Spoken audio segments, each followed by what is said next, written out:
Welcome back, everybody. We are here at the CFSIO 2021. We just got done with our first match. It was a nice map, actually, by Team Mythic. They were able to overcome Exceptional in a reverse sweep of the best of 3. Oh, yes, and I think that shows a lot about today and the next 2 days that is going to happen. Can't really predict what's going to happen for sure, but I think it's going to be very tightly upheld, not just like top 2 teams, bottom 2 teams. Maybe it might just come down to like the final match, and the result from the final match might just determine everything in terms of placements. So I think we're going to be looking at very close matches until the final day. I think that's a lot better than the other, like pretty dominant. Let's say if we have like dominant day 1 and 2, day 3 is not as exciting, you know. Very true. Generally with just the one team that's dominating over everybody, that can get a little bit out of hand. As we are going to look into the 2 teams that we do have coming up next, it is going to be Anubis Gaming up against Lazarus. You've probably heard of both of them. They were both here last year, and they're both looking to try to take this down. Lazarus were able to take it last time, but Anubis Gaming coming on in. Yusef, Totsin, Snake, Jaguar, and Snare will be the team. You tuned in last year or years before, and you guys probably know Anubis best in their own region, but when it comes to EUMENA, they seem to be falling right behind EU all the time. And this has to be the moment where they have to come on top, towards the top, and defeat all the other opponents. And I think it's possible, because this roster is stuck for a pretty long time, and in terms of teamwork, they are on top of it. One of the strengths that they have is the timing backup. They're so quick, they know exactly what happens on the other side of the map, because this roster has been there for such a long time. And I think that can benefit them, especially going against somewhat of a newer roster, especially Lazarus, because they had some roster changes. Yeah, absolutely. As we are going to dive deeper into this lineup, as we do see here from Lazarus, we'll see if this new lineup can get the win like they did last time, G-Cloud. We're the best. They still be the best. Very likely, but yet to see on the actual stage. Niels, Loons, AWSM, Busy, 4T, a lot of these members can actually switch guns back and forth, especially Busy and 40, going between rifle and sniper all the time. I think that's one of the strengths that they actually have. Depending on the map, they control the number, and depending on the strategy, the firepower they want to push, they basically just change that immediately.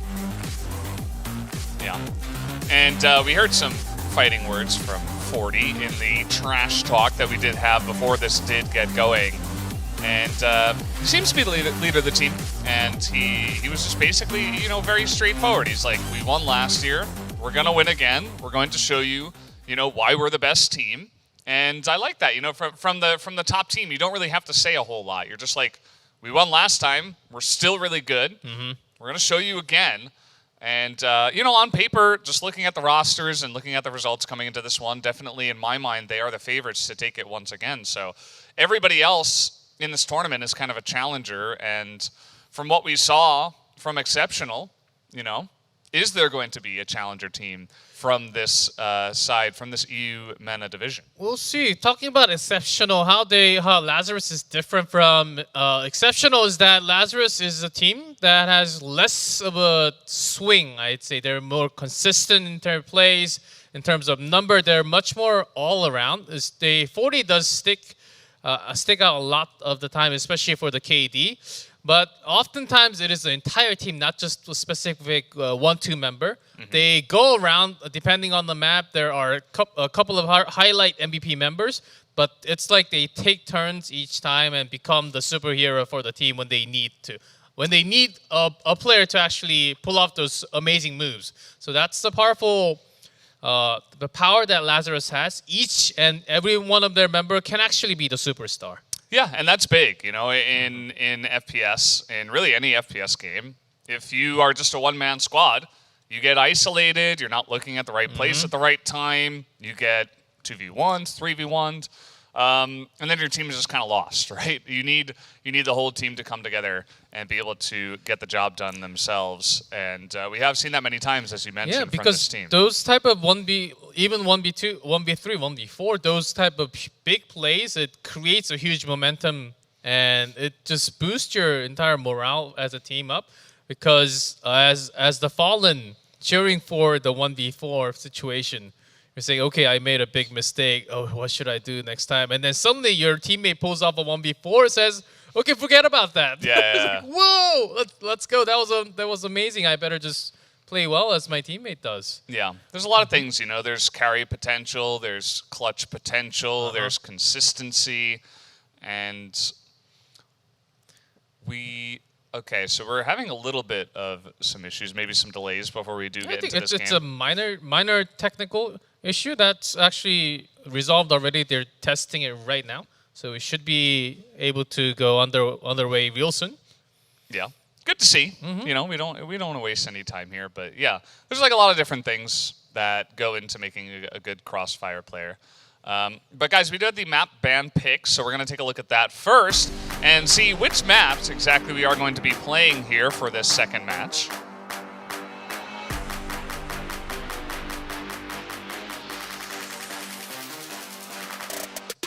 And guess Ankara ban? Nope. Sub-base ban. You are wrong, G-Clef. Hey, 1 out of 4 chance. And it means that we might see both maps that got banned last time with Compound and Black Widow in the pool. But we'll have to make it to set 3 to see both. Black Widow for sure, and starting again with Ankara. A map that both teams actually has somewhat of a unique style. They love to control the alley area. Even spending some snipers from all the way back into the spawn box, just looking for any type of vent or big rotational plays, either from BL or GR. So that might actually come into conflict when we talk about Ankara. Black Widow, it's what it is. It's the most standard map. I think depending on the sniper situation and how many Lazarus can actually put in as a sniper, especially from the GR side, might be slightly harder for Anubis. That's what I'm thinking right now. Compound, if we get there, Anubis actually might have a favor. Yeah, it'll be interesting to see how set 1 goes. As, we are still waiting on the maps to load up. But, yeah, Ankara, definitely one of those maps, as we did see in the last match, that It's pretty straightforward. I liked Exceptional's play on the map a lot, and I think for a consistent team like Lazarus, they should be pretty confident to take this one down. Although Anubis is definitely a tricky team, and they have shown that they are strong. We actually saw in our show match that a bunch of those players were very much at a high level and performing pretty well, even though, again, that was pretty much just a for fun match. The knife skills, they got it, man. I think they are on top. They can go straight into the World Finals. I think they got that much talent. The knifing World Finals, I don't think that's a thing yet, but maybe after we saw the potential. There's always, from the region, there are always the knife masters. And not saying that they're also good shooters, but there are always some knife masters that, unless you're immediately running to like 1v10 situation, if you just go 1v1 at a time, the knife master will actually beat all 10. That's how good they are. Usually the best within the server. Yeah. And it's funny because the way you put it, it's like 10 people are lining up to fight the one. 1v1 and he's like the time. master, and they like bow to each other before the fight begins, and it's like everybody just gets killed. It's like an anime, like one by one, the one guy takes him down, and then he like sheaths his knife right at the end. Just another hard day's work, keeping my spot at the top. Yep, certainly there are some rooms that you actually make just to. Because sometimes you just want to get some fresh air when you're stuck in a room for such a long time. It feels like that when you're into a warehouse, if you do somewhat of elimination all the time, sometimes you want to create some different mode on your own and just says, let's just go see who's the best at knifing. Let's just go stabbing, guys. That sounds fun. Everybody join my room and go knifing. No, yeah, it's fun. I mean, definitely you don't want to be serious all the time. But we do have the game ready to go, guys, so enough about the knifing. We are ready to jump into the first map. It will be Ankara for Anubis Gaming versus Lazarus. Let's jump into it once again.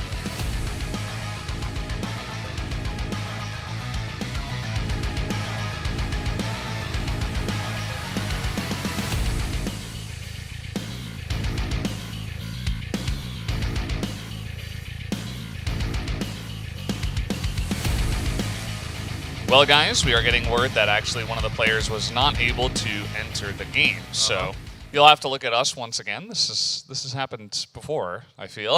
I feel like is this a deja vu already? I feel like I've lived this moment before, actually. It's okay, you guys. It's okay, guys. You and us are going to get to know each other very well by the time this tournament is all said and done. You and me and the camera. Camera and the viewers. And then everybody else who's watching can get to know us a little bit, yeah. Mm-hmm. Yeah. So are you one of those guys that, needs to get fresh air and go knifing in a separate room? Oh, yes. Yeah. And some hide and seek. Hide and seek? Mm-hmm. That's always fun. That's your jam? One of the best. Okay. one of the best modes in all type of SPS, especially in Crossfire. And also Black Widow is also a really good hide and seek mode. No, it is, map. Yep, it's one of the bigger maps you can just go and make sure all those BL guys are chasing after you. It's always a fun mode. Yeah, well, we're not playing hide and seek with the map anymore, as it looks like we are ready to jump into this first match. Oh, yes. It is Ankara. As you can see, Lazarus loves to take this position slowly down. Anubis also loves to come out from the vent, from the GR side. Let's see how many times they are actually going to try that in the first half. This is the very first round, so not going to overextend at all. And just 2-man as a sort of a backup into Garden. Yusuf actually going out towards the office. Yeah, have a nice little swing around here from our Blacklist squad of Lazarus as they move underneath B now. And it looks like 4 with Nils holding down the other angle in the middle of the map. Anubis actually has a pretty good idea where Lazarus is. And they intentionally let this place open. It's up to Yusuf how quickly he can actually control the bottom. Yeah, just looking for that angle underneath the smoke. But it is pretty difficult as charging forward now is 40. He's able to pick up that kill, and now he picks up the AK. Oh, man, he is on point today. Picking up 3 on the aggression straight down the middle. Coming from A long and Hodson on the side. Knows that 40 is towards the base. Not even going to find anyone. That seemed like a pretty easy deal by Lazarus. Anubis Gaming, they had a pretty good idea where they were, the entire squad, because 70% of the map was basically controlled by Anubis Gaming, except for the spawn. Maybe they were thinking, okay, Lazarus, they're actually taking a lot of their time towards the spawn only. And now we have a little bit of a rush here. Through quarters, up comes Anubis, trying to see if they can pick anyone off. As holding down this angle is Snake, and he is going to pick up that 1 kill. And that's going to be pretty nice for him. Actually, Nils also taking a little bit of damage as, the grenade will get the job done. Wow. Yeah, Snake well controlled there, allowing the opponent to come at your crosshair, and then just getting an easier shot done. As mentioned, Anubis Gaming, they do love to extend. They went all the way out into the center boxes towards a back alley, and found no one. Expected attack to come from office and center side. And this is good. This should be pretty easy for Anubis to hold down. Their aggression pays off. Although AWSM, with the AWM, is able to pick off 1 guy here. kind of just catching in rotation through the middle. And this is the thing about Lazarus. They're very much a tactical team. You know, they're not rushing. They're not forcing anything. And, well, unfortunately, they're going to be caught out here as 3 kills go the way of Yusef. The second I begin to compliment them, of course, the caster curse comes into effect. Lazarus just taking a deep dive right into the center. As they did have 1 member cut, and there was no one else coming as a backup member from A side. And that was because there was no one at A side. Whoa, okay. Running it in. And 40 is going to be able to shore that one up. But Snake with a follow-up. Lots of fighting around here in the office, and Snake is just getting so much value with the pistol. And meanwhile, Niels does get to sneak in with the rotation, find Snake, but there's one more on the side. Doesn't really know, but has to come back all the way here because of C4. Yeah. And Neil's definitely one of our guys that was... Okay. I was about to mention how clutch he was in the last tournament that we did have here at CFSIO last year, but as that happens, he is not able to clutch the 1v2. Anubis Gaming, very solid.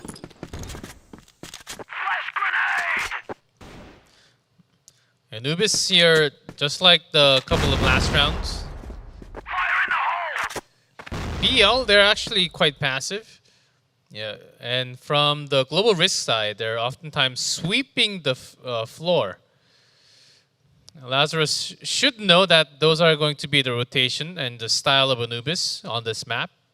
So they have to be slightly faster in terms of rotation when they're making a switch. All right, let's see it. Underneath once again, in towards B. They're going with what worked in round number 1. Although Niels has taken a little bit of damage. Big chunk there from the middle, just trying to hold that down. Once again, getting on the site here. Snare trying to hold down this angle, but the smokes are in position. And Niels trying to harass anyone coming into the B side, which was totally open. And put down a really good delay so that none of the members from Anubis Gaming could come back into B side.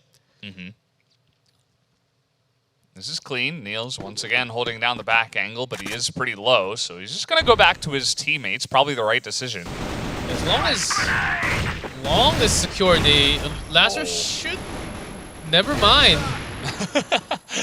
Well, AWSM with 5 health, he's going to be shot in the face, and Vizzy's just trying to hold this down and buy some time, but he will not be able to, as the defuse will just barely be on time. Look at this. Minute 40.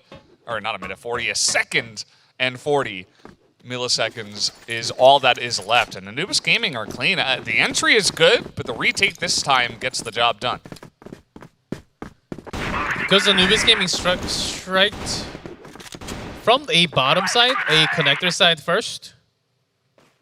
Just thinking and looking into a long office side, I think it was a lot more pressured the moment they lost a member.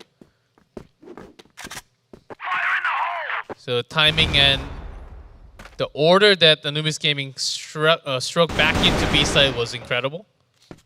And again, not just from the vent, covering the other side from the center. Snake picks one more kill. Oh, man. Nice response there. Yeah, it's going to be big. AWSM has taken a big chunk, but so has Totson. So trading some back. This time Yusef gets aggressive, but Lou seemed to have known he was there, but not going to get the job done. Now maybe another rotation towards A, although Vizzy's going to hang back. He's going to wait, see if Anubis want to get aggressive ever again.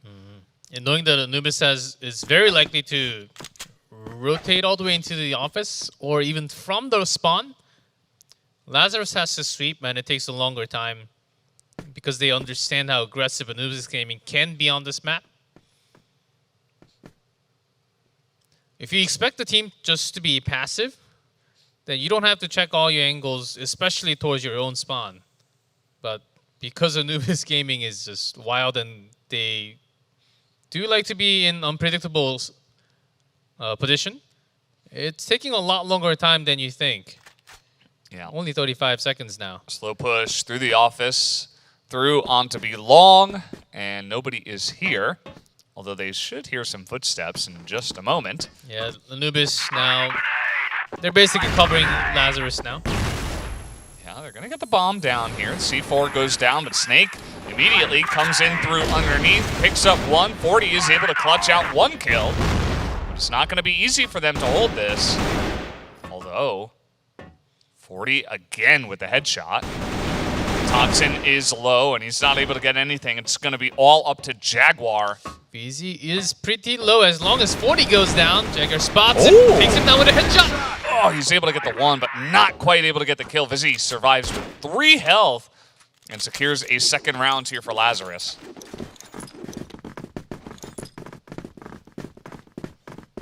The rotation back into B took a longer time, but it was all worth it. Alrighty. Look at the big. He had a pretty good spawn to go all the way out. Yeah, not scared to get on in there and take a firefight. As Yusef knows where Vizzy is. Loon's there trying to support. Loons hops on in and gets the kill. Grenades go in, and Lazarus goes out. And they read the pressure so easily. Snake has been so clutch for his team, 11-3 so far.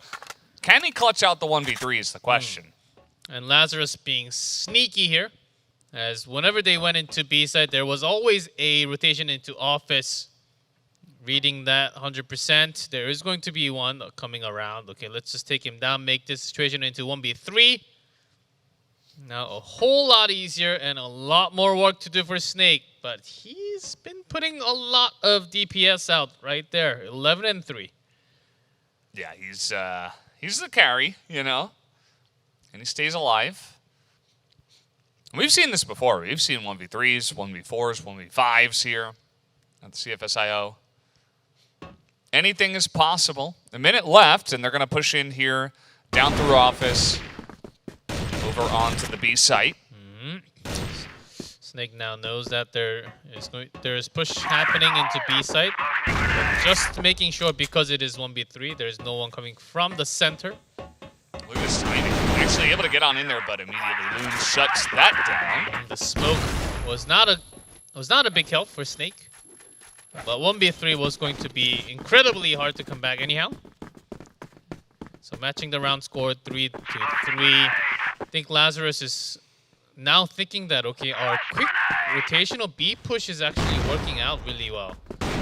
And allowing Anubis Gaming to sweep the map is gaining a lot more favorable position for Lazarus.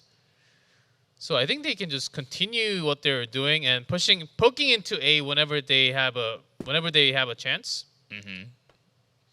Especially when there's a player coming out from the vent, and then they, if Lazarus brings one down, immediately rushing into A side seems like a good deal.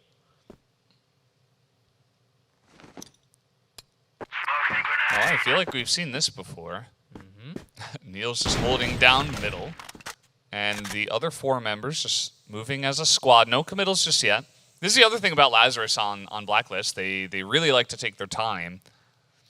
And it's good too. I mean, you just kind of bait out any mistakes from your opponents. Wait until they get a little bit frustrated. A little bit antsy.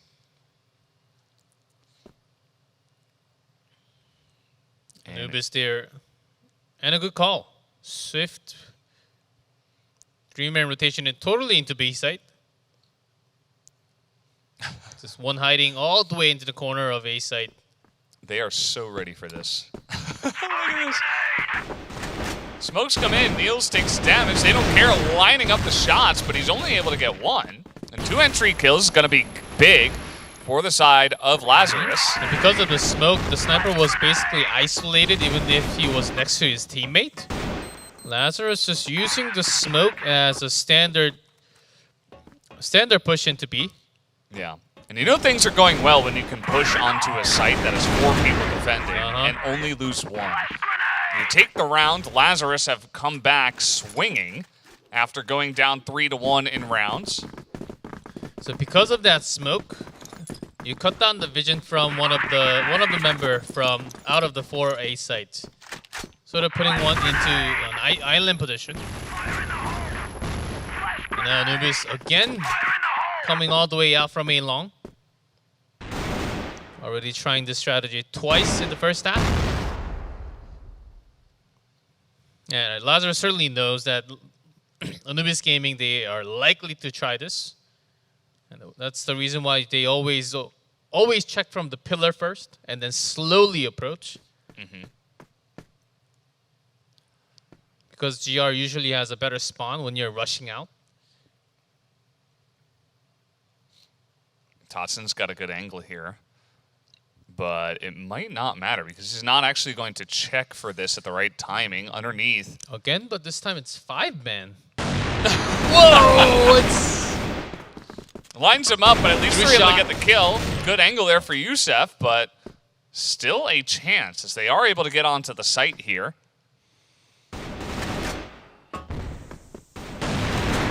Ooh, not able to land that one, and this is looking good for Anubis Gaming, although Loons able to get 1, not able to take down the other 2, and that is going to be a nice little retake there. No C4 down, and we are tied up 4-4. Very even match so far. Snake's rotational speed has been incredibly fast. I thought he was near the garden, but already came from the office into A long. B long. Incredibly quick. And those type of rotation has been helping out Lazarus big time.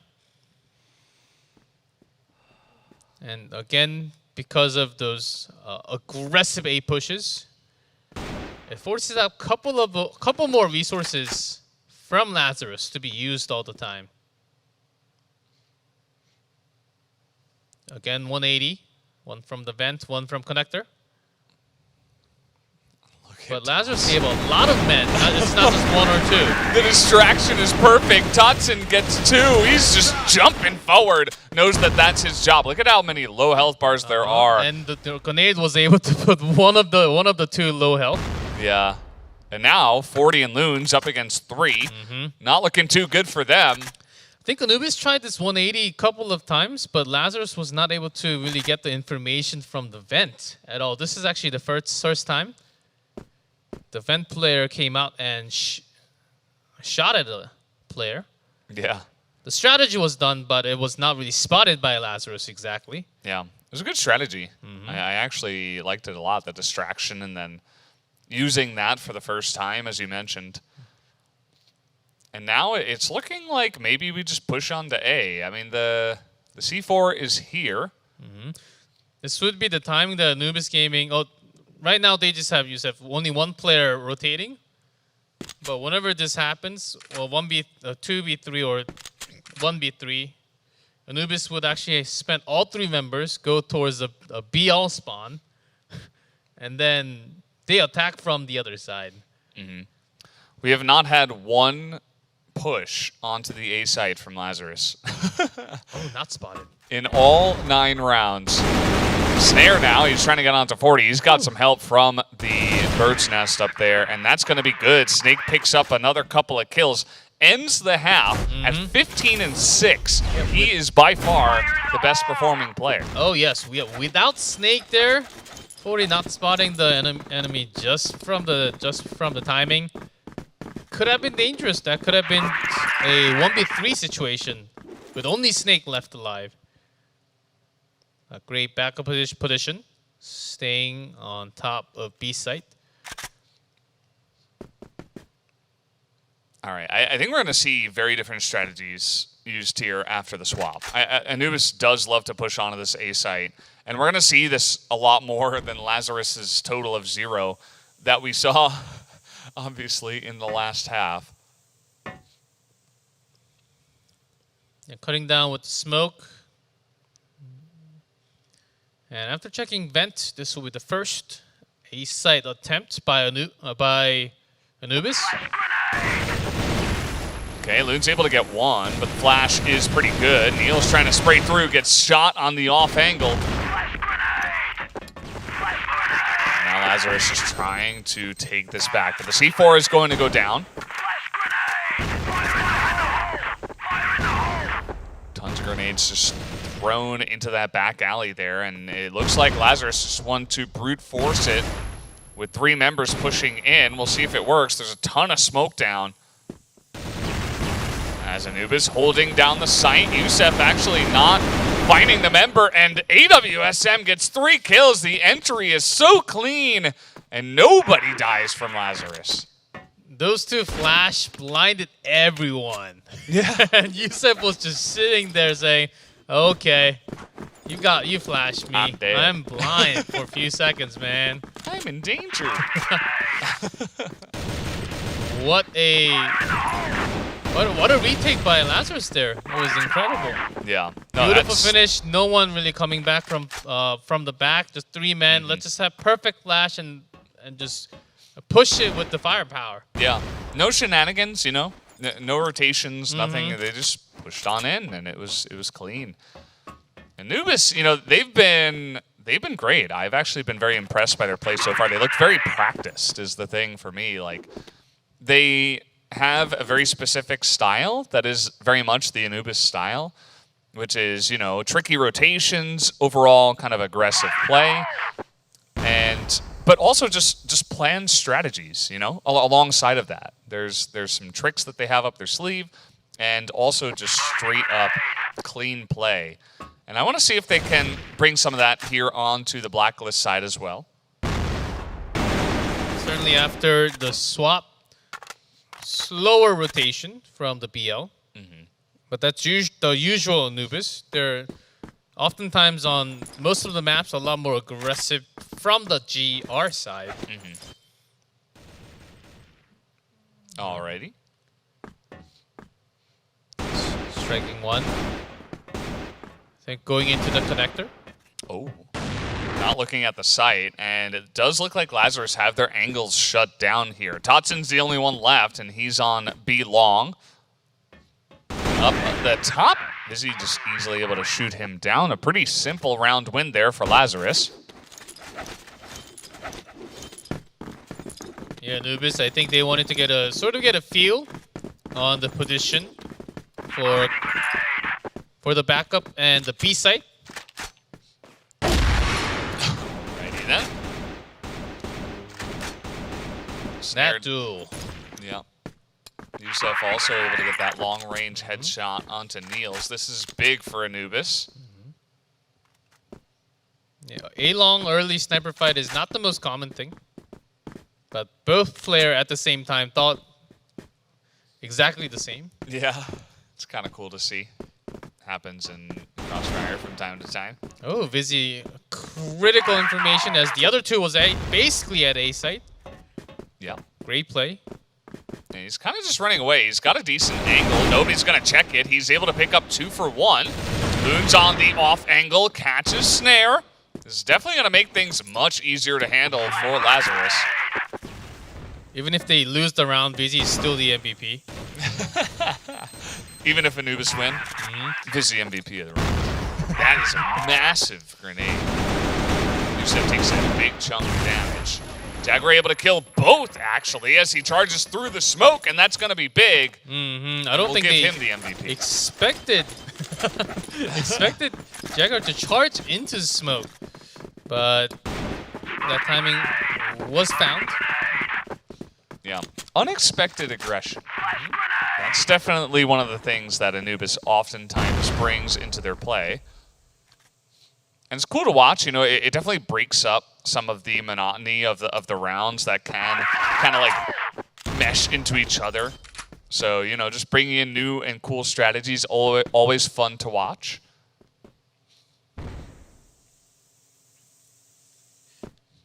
And Anubis this time just checking information towards the vent. And surprisingly, no one really going into office anytime soon. It's also because they lost a snare already.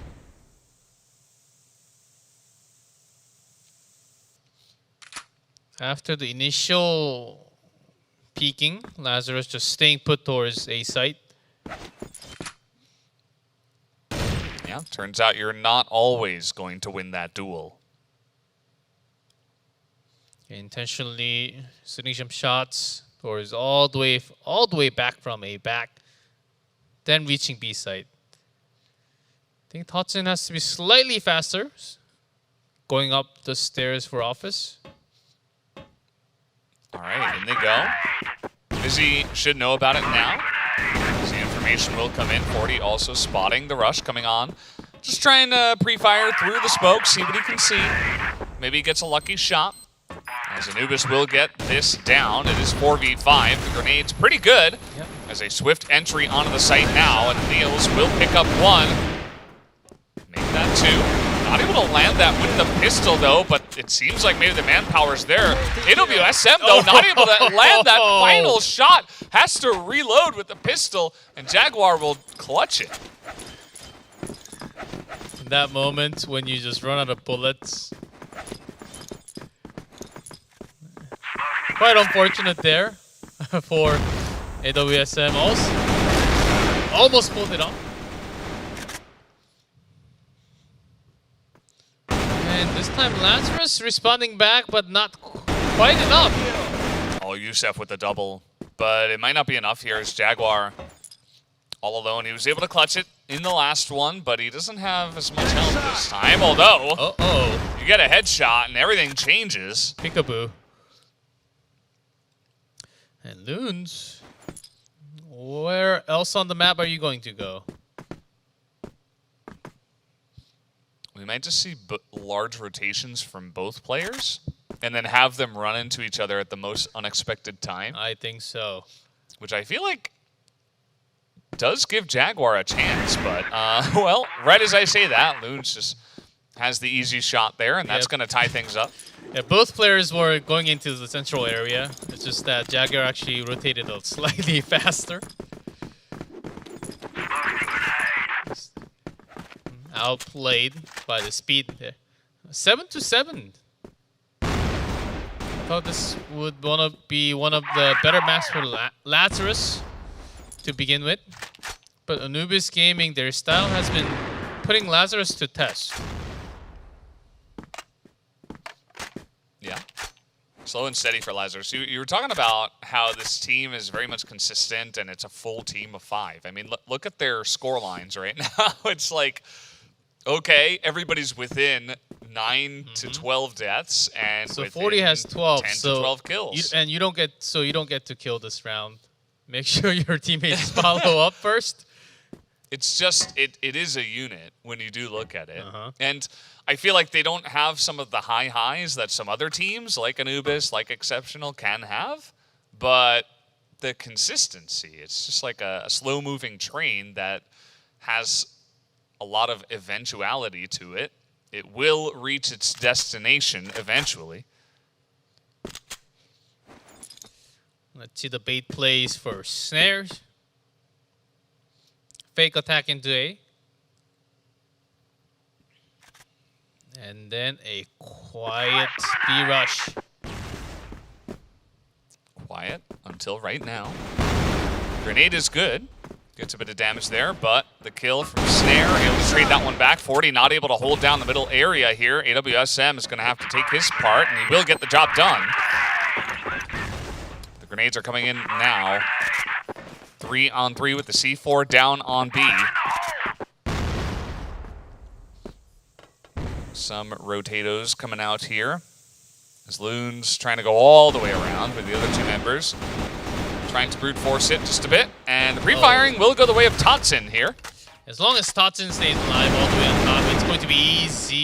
Done deal for Anubis. Yeah, it's looking good for them. I think the push was a little bit lackluster, and having Snake still alive to hold down that spot is going to be so good for Anubis. They are looking so strong this tournament. Yeah, when you have 3 riflers in that straight position for basically controlling the B long only, unless Lazarus is left with a lot of resources, it's seriously hard to break through. And even if you break into the first 2, Hudson will basically just stay up there and buy time until the C4 explodes. Snare once again. He wants it. He wants this opening kill. That would be big. That would get you to at least tiebreaker on the map. I mean, just the one kill doesn't get you the win, but definitely sets you on the right course. And Lazarus, they're feeling it. It's the first map. But they're down a number, and they just lost a member.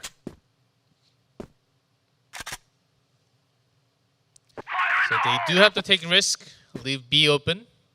Will that be the right choice?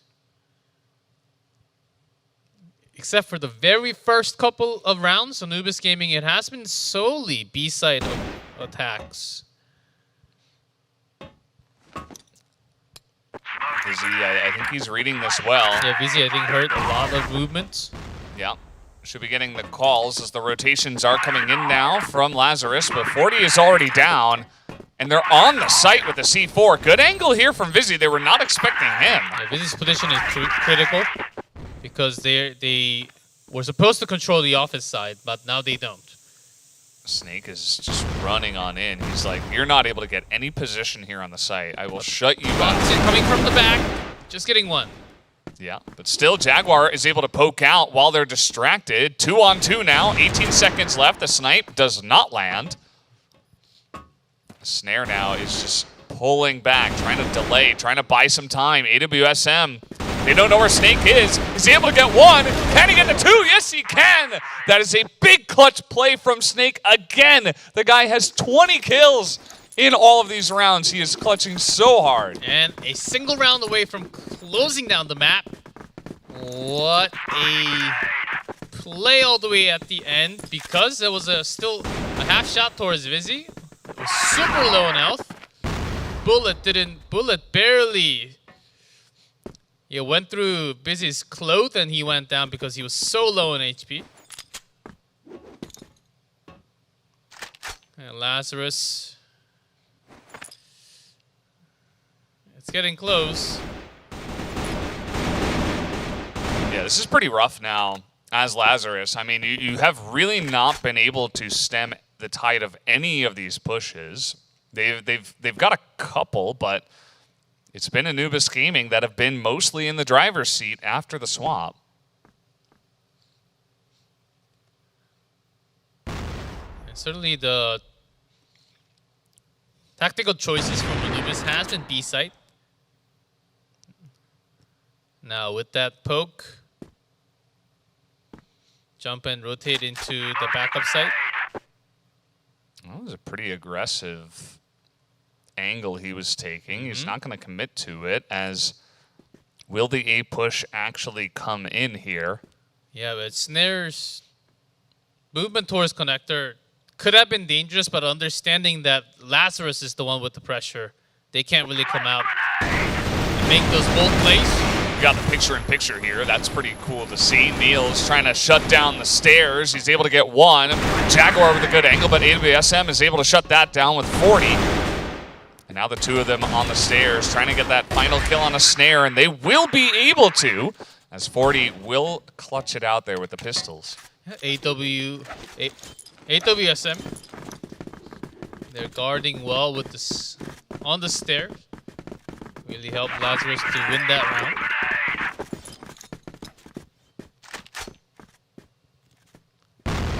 Anubis Gaming, I think they were feeling that, okay, we have this round, we can just finish it right here, right now. And make a big rotational change into the A site, which totally bombed. Yeah, and they're going for it again. I mean, this is a big commitment to the A site here. We'll see if it works out. The flash is over the top. Yusef able to spare the blushes there, but Neil's on top of the stairs. He is just so calm and collected, able to shoot down the two of them now with 2 health. Not going to get the job done. It is 2-on-2 as they're rotating out of the A site. They have the C4. They know that the two men very likely is coming from the spawn alley. But on this map, unless you go straight through the connector into into the spawn, into the GR spawn, the rotation does take a very long time going into the office and through B long into the plant. Yeah. Still, as GR, you need time to just make sure that they're not on the site. You need to check all the corners. And so they're going to run into each other at a similar time here. As, okay, Vizio. Did he see them there? Okay, he's going to see them now. The information is there. It's a fight over B. That's a nice amount of damage with the grenades. The C4 is also down. Down towards B long and spotted Busy. But locking down the sniper into the site is important. This is such an important round. Snake Lazarus needs to take the rifler down from the bottom. not able to land it. And 40's able to get that shot. Lazarus are going to tie it up. And we will have tiebreakers here as the defuse will come in with plenty of time. Really nicely done by Lazarus. They were on death's door on that map, but they were able to make it happen. Yeah, right there. The teamwork from the two-player was incredible. The moment you bring one down, go down to the B bottom, and then right after, you just leave it to your teammate from the side. And that was incredibly done. I thought Lazarus was feeling too much pressure, that I honestly thought they were not going to be able to come back and match it onto the extra rounds. But we are going there. Yeah, we're actually going to the extra rounds. This is such a close matchup between these two teams. I mean, coming into this one, I thought that Lazarus were the strongest team, but Anubis immediately showed that, oh, no. They got that early lead, and I'm like, okay, we're in for a close one, actually, because Anubis, their tactics, their plays have been really awesome to watch, and some of their clutch moments. I mean, Snake is having a huge map so far. Yep, and Lazarus, because of the wild plays and hard to read plays that Anubis is actually trying on this map, Lazarus is actually having a very tough time reading the rotation.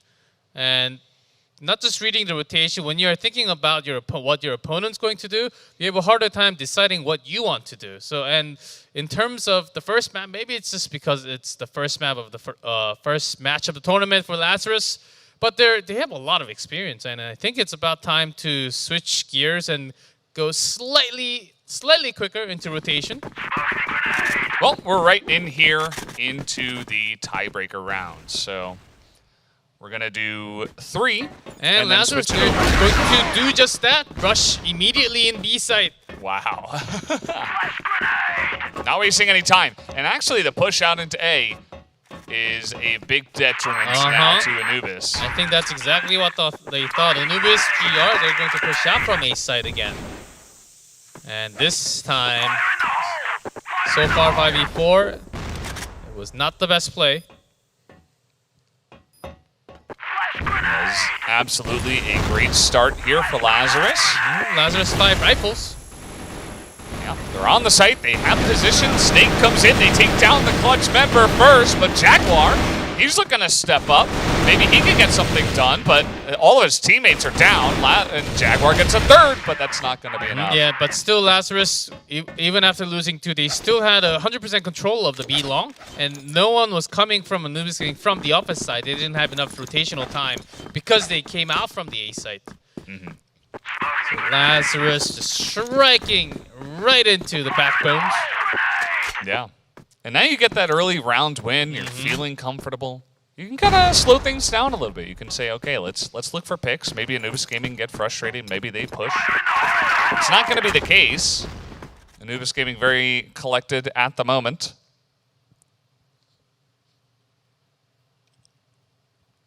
And now Lazarus still checking everything off the connectors.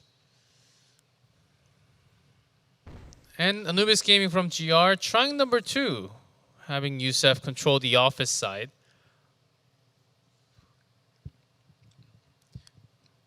Let's see if this works, because it is 3-man defense on over towards the A site. Yeah. It's worked for them before.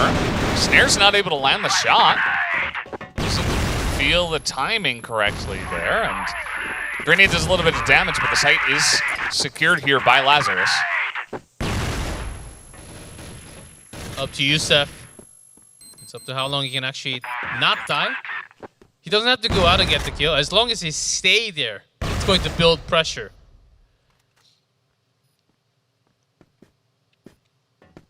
right, just biding their time. In comes Snake. He's going to use his teammate as information.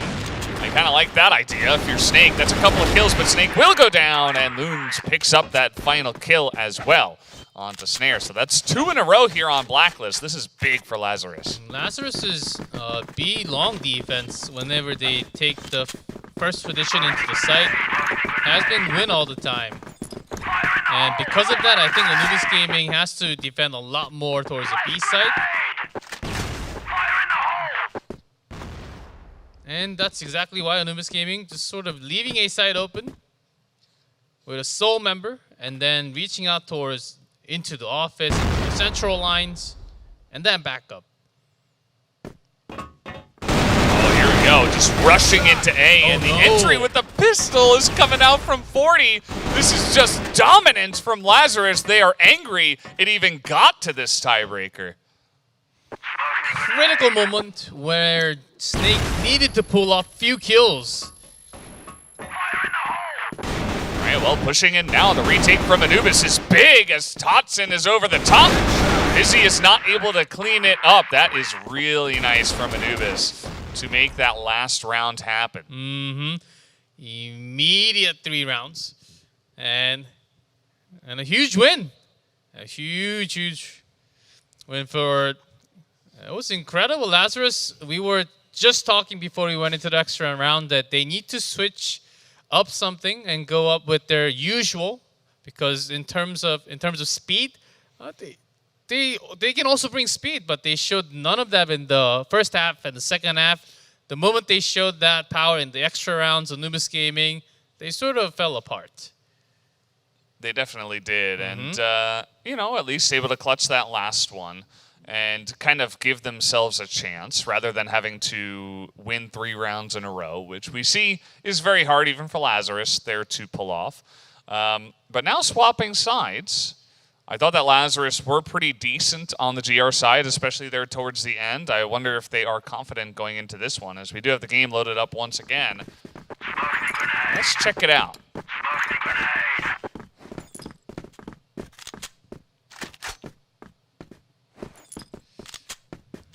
And this time, Anubis.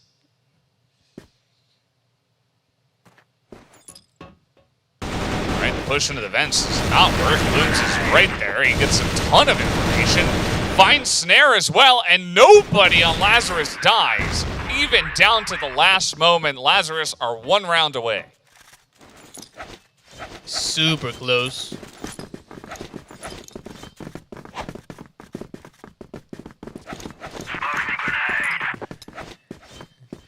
To see Anubis this far into an attack and to be defended like this in the first round of the second half, this is total downfall. Yeah. What do you do now? Because the moment you say, okay guys, let's go do something, the moment you say that, okay, we found the best restaurant, 5 out of 5, we go there, let's go, and then you find out the restaurant's been closed only for today. That's the type of feeling you get. You bring 4 of your best friends for the best dinner. Everything's gone. Yeah. And what's your backup plan then? It just feels like there's no hope, you know. All hope is lost. There's no other restaurant that exists. And it's past 9 p.m. now. Everything's Oh, closed. No. Even worse. The worst. And all you have is IHOP and McDonald's. Choose one. Decent options, but yeah, I mean, we'll see what they decide to do, as we got 3 guys in office, we got 2 guys pushing A. Bit of separation here from Anubis, trying to create a distraction. Definitely a tactic we've seen them use before. Yeah, should have been tanked. Ooh, but bad timing for Luz. Yeah, and it was only 2 of them. Where's everybody else? Oh, they're on the B site. Okay, we gotta rotate. I heard you guys like B long. We're going to try the same B long plants.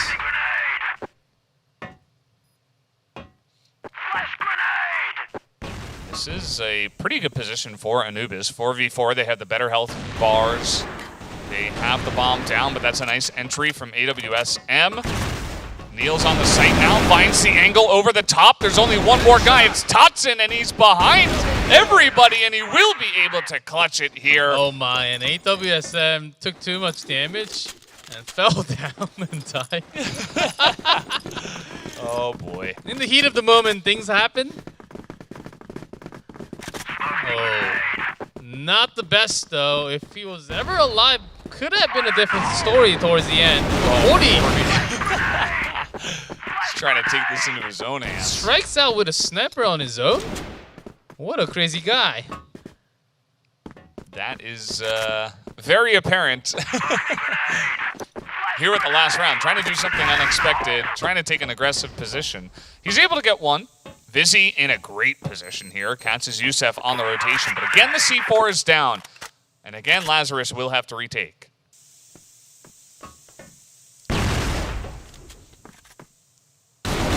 Already. Good angle, and now it's only Jaguar, and down he will go. Lazarus will win map number 1 here on Ankara, as they will get the defuse in just a moment. There it is, Global Risk win, and Lazarus will pick up the win, 13-11. For a second, the last moment where Snake was just hiding there, thought that, okay, you can't, through the smoke, you can't really spot me easily. But that match, I think that tells a lot more about the entire tournament here. The 4 teams, it's going to be a lot more tough competition. Lazarus had a tougher time than we expected. Olympus Gaming pulled off an amazing match. Went for extra rounds, went all the way. I thought we could actually go to the golden round, tying us up 12-12. We were just one round away, and Anubis were having some big moments as well to try to clutch this back. As we're going to take a look at the highlights, this was a bit of a long one, as we'll go through all of them here. Started out with 40, and I'm like, man, this guy is here to play. But actually, the guy I was most impressed by today so far was Snake. Yeah, and lots of these moments. 1v2, 1v3, long distance headshots. Love this tactic. After this moment, Olympus Gaming actually had a lot of lead in terms of defense.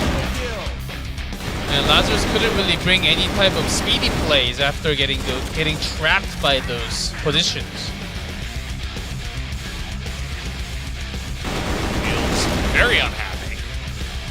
There were a lot of those moments in this round where it was just like frustrating ends where they weren't quite able to close the door on them. And we just saw that Anubis would not go down without a fight. It was really, really close, even down to the end. It's really anybody's game. Love this from Tatsu. And the death there. AWSM was also the key. And what a moment. Can Lazarus really keep that up? I think Olympus Gaming still has a pretty good chance of coming back in the second map. Yeah, it's definitely a pretty good chance. I feel like these teams are very evenly matched, as we are going to jump into Black Widow for our second map of the match. Let's jump into that right now.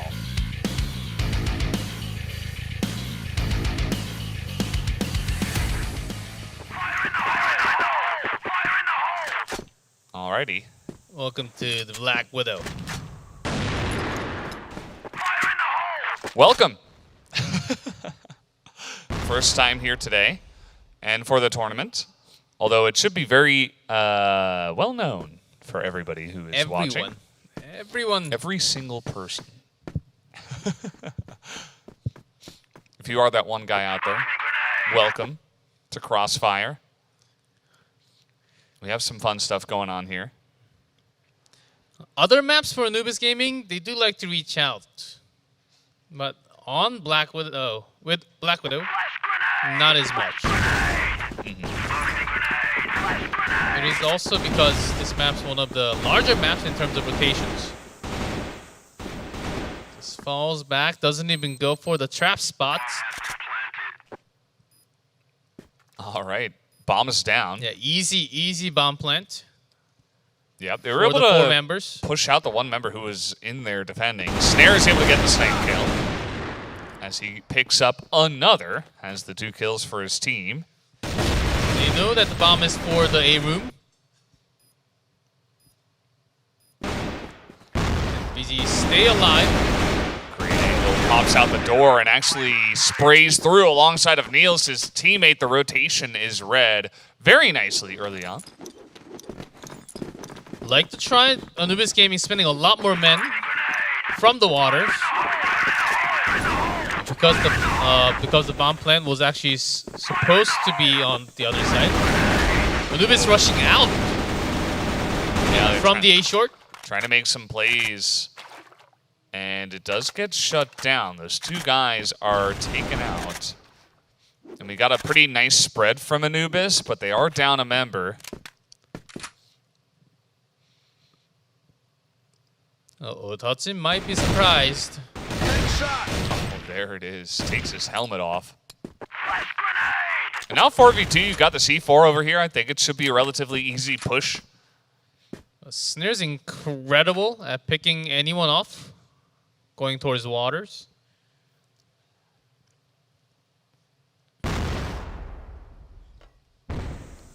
Lazarus not forcing anything. Even with the lead that they have, they're just, oh, okay, if you want to come out and you want to fight us, sure, be my guest.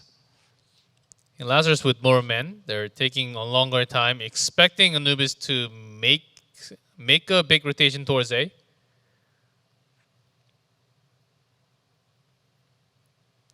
think they are very likely to expect just a rifler towards A or towards B. Or leaving B open with a sniper watching towards the double door from A side. And that's why Niels was really being cautious, jumping through the doors there. Yeah, they're going to take their time here, 30 seconds. Calmly drops down the bomb. As Snare will be taken out, Snake all alone, he's got his knife out. Maybe this is where you just charge on in, and that is going to do it. Nice angle from Niels, able to pick up that kill. And it almost seemed as it just flew right into Lazarus. Anubis their early attack, especially on this map, did not really work in the other tournaments as well. Okay. The push out this time absolutely dominates them. Sweeps them up. 40's got a cool angle here from A short onto the site, and then he's going to get shot down. Loons against the world now. I think he was spotted by Totson there. Or was he? I think Totson did not jump out. C4 is down in the back, so Loons has got to actually push through so many members while getting flanked and attacked and shot from so many different angles.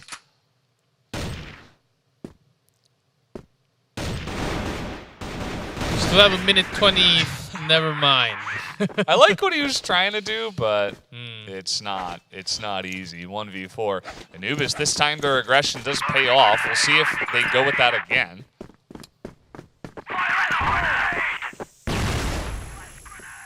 A long pressure with the smoke flash.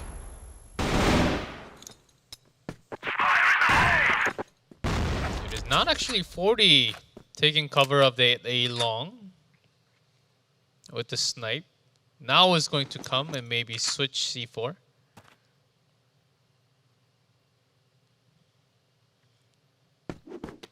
Even with that, just making sure there's no big pressure happening from A long.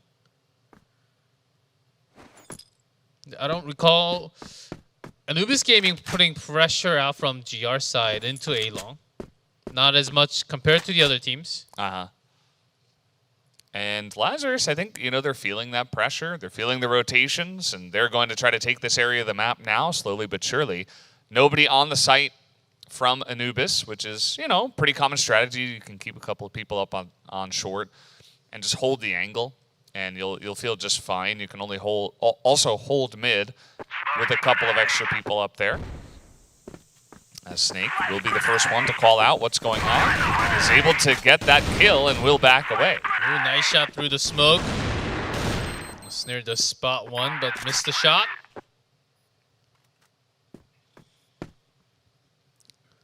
.4v5, but with the bomb plant and everyone in a pretty good position, this is doable. I like that angle from Loons, but Totson comes in from behind. Totson broke through, spotted by Vizzy. Okay, Snare. 1v1, sniper duel or pistol fight now.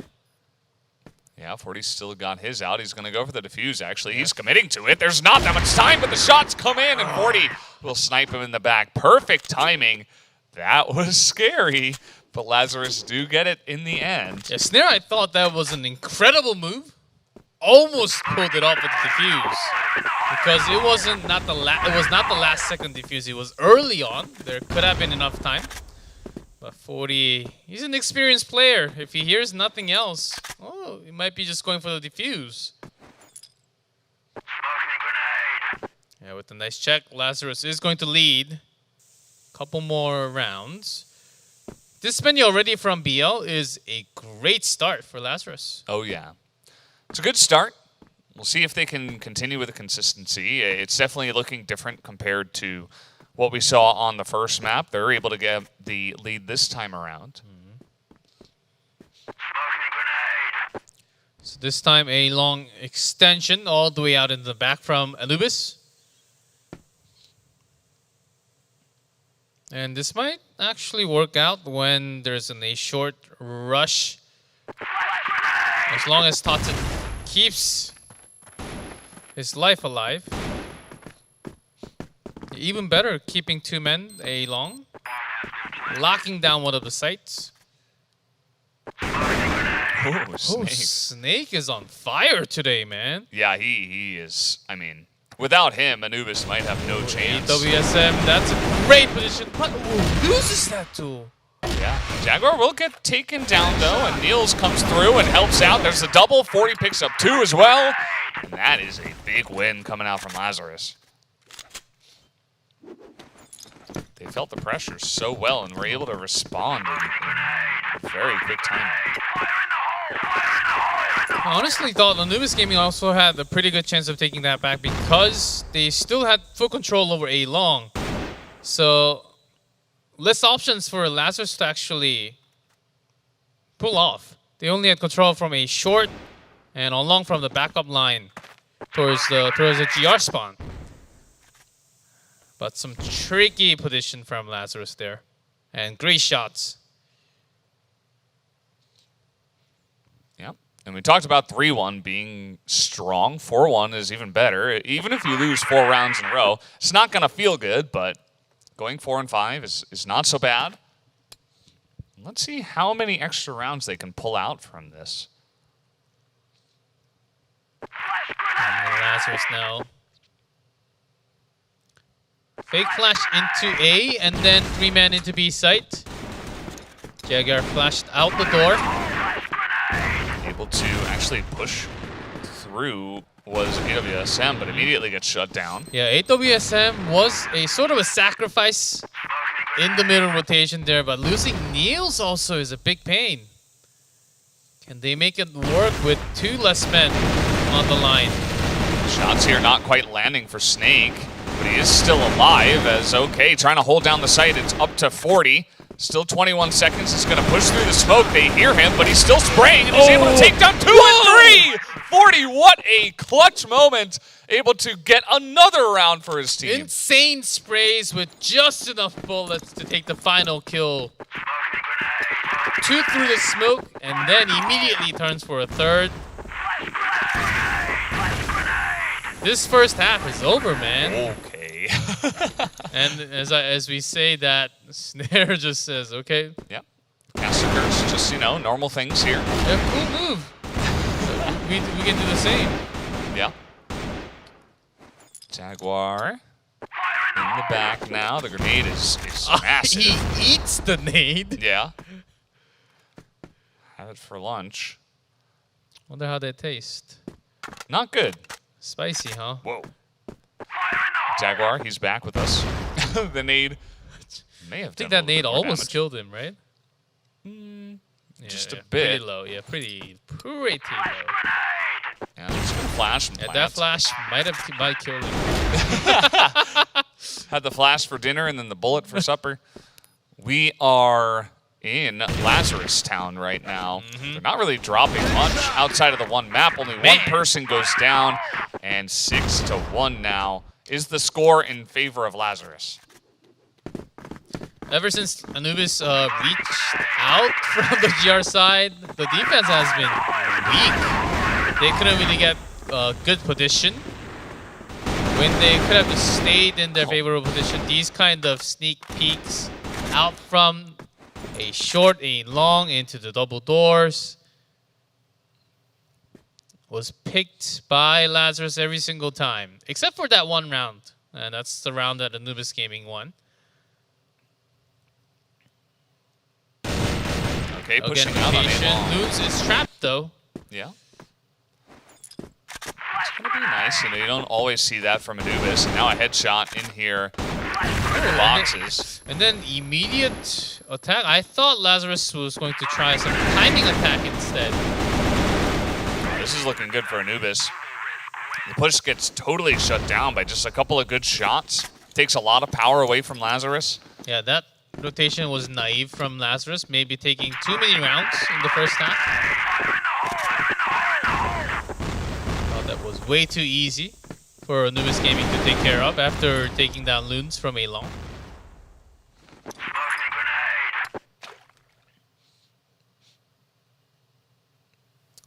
Looks like they want to push in here onto B once again. C4 in position. All 5 members running in through the smoke.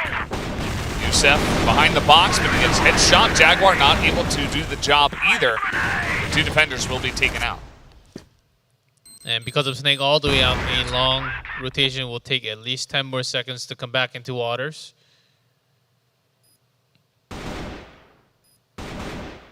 Unless Nair pulls up some amazing flicks.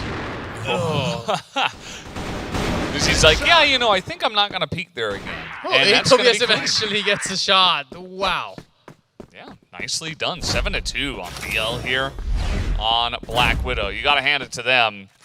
This is looking pretty clean. Now let's see if Anubis will enjoy any luck on this side, or will we just have a very dominant victory here from Lazarus?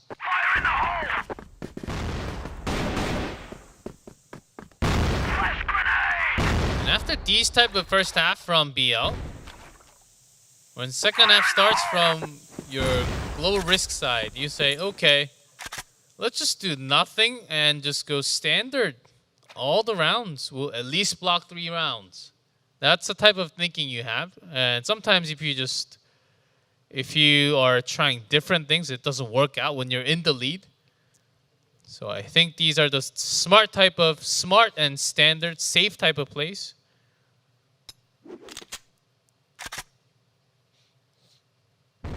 Lazarus just keeping a sniper towards A long, and everything else is basically being handled. But a lot of pressure towards AWSM, but this is the right call at the moment. That flash was big. Emil's has position, and he's getting support from his team as well. Emil's able to get a third, I think. Actually, no. Able to just get the 1, but Vizzy is there to help him out. 40 now with the teammates, but it's quite... This is one of the situations that I actually like. Rifle versus 2 snipers. So 2 snipers will be pistoling this duel out, but when you try with the pistol, sometimes the single rifle actually wins in firepower. Yeah, really depends on the angle. If you can get the spray into the 2 of them, or if the 2 of them can attack you at the same time. How much range do they have on you? How much time there's in the match? How much you have to rush with the rifle? As they are going to spot Snake, and he gets 1, and he will pick up a second. Exactly what calling happens. it here. You think, okay, 2v1, pistol, we can win. This is totally doable. A sniper shots, we can have 2 snipers, and if they miss their first shot at the same time, that's a GG. But if you have pistols, you think there's a higher chance of winning that duel, but it's actually rifles win all the time. Yeah, some plays down the middle Oh, here. spotted! Uh-oh. Yeah, playing a little game there, able to shut him down. Nobody's hitting any of their shots right now. As Niels, or actually AWSM, will finally get the job done with the pistol. Now onto the B site. The two of them do go, but it is 2v4. Not going to be an easy hold if they can even get the C4 down.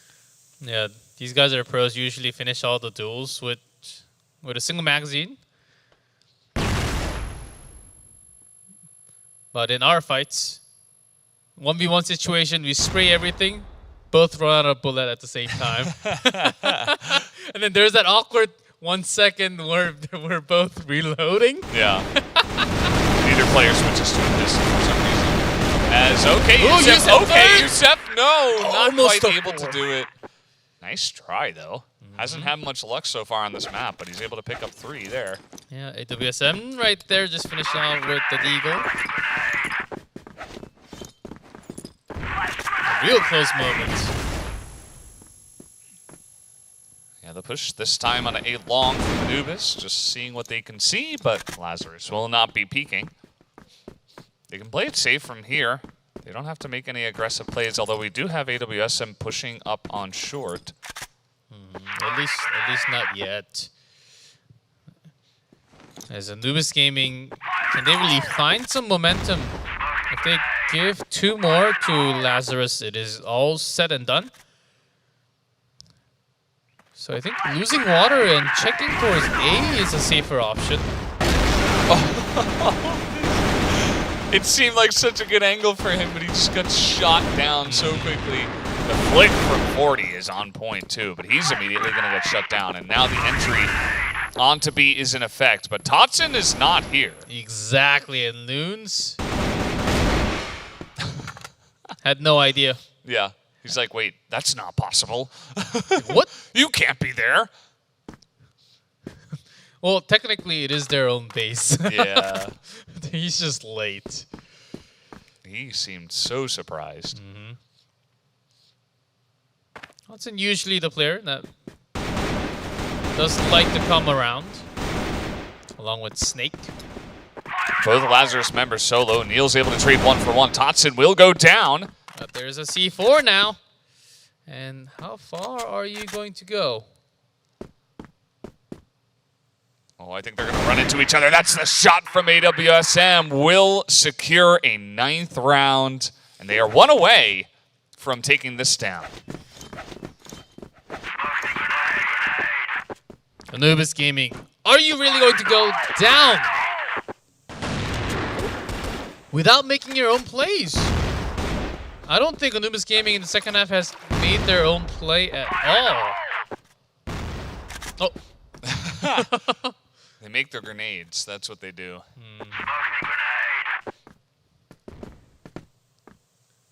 Just doing about half of his health in terms of damage. Finally, they're making some quicker rotations. Yeah. Finally, we were seeing them just playing with some reckless abandon. I mean, they have to do something. They have to win 6 rounds in a row. So far, it felt like, oh, that's another one in the face. So far, it felt like basically Dominoes rushing down. Oh, man. He's not able to get anybody there as big, though, but AWSM at least able to clean up as Snare and Yusef. Yusef actually coming back big time in the second half. Oh, man. I think Yusef only had like a single kill just a couple of rounds ago. Yeah. Couple of big plays. Sometimes, you know, you have players that are bursting. As Yusef will get bursted down, but Snare's able to finish that one off and keep their hopes alive. Yeah, Snare also took the last bullet damage from the rifle, but was just enough to stay alive with a couple HP left. Finally, Anubis striking back into distance, but the distance still pretty far. 5 away.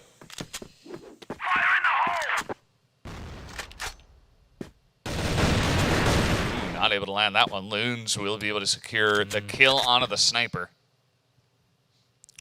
And securing this a short stare, it is crucial for both teams.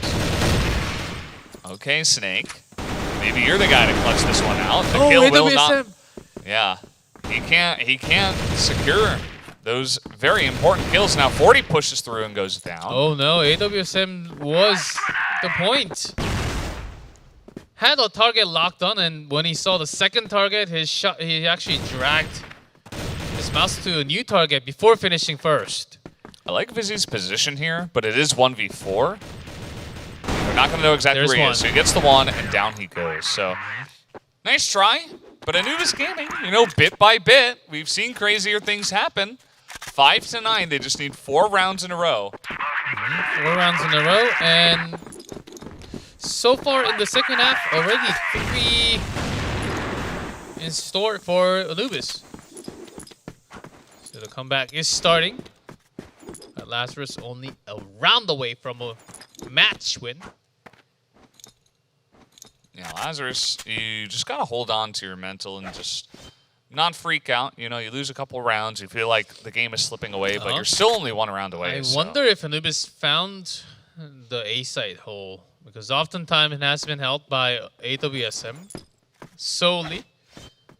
And this time it's been helped by a few teammates on the side from the central double door lock, and even 40 is going towards A side.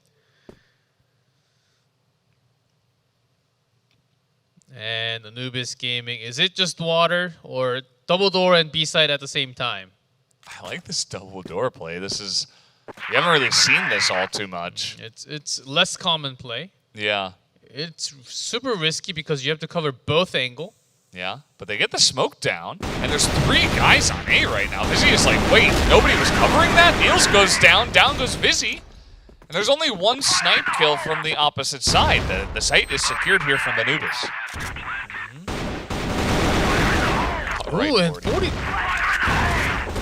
Coming on in, the angle here from AWSM is so nice. Oh, and Jaguar had to hide because of the other angle covered by Snare. We're able to trade 1 back, which is very important. But through the smoke comes Loon. Snare with the sniper. This is not a good position for him. He's so low, 7 health, trying to snipe through the smoke. But the defuse is denied. But the kill will come in. And with 11 seconds, Lazarus will be able to defuse. And they will be able to take down both maps here. And will take the 2-0 victory today. So congratulations to Lazarus as they will pick up their first match win of the tournament.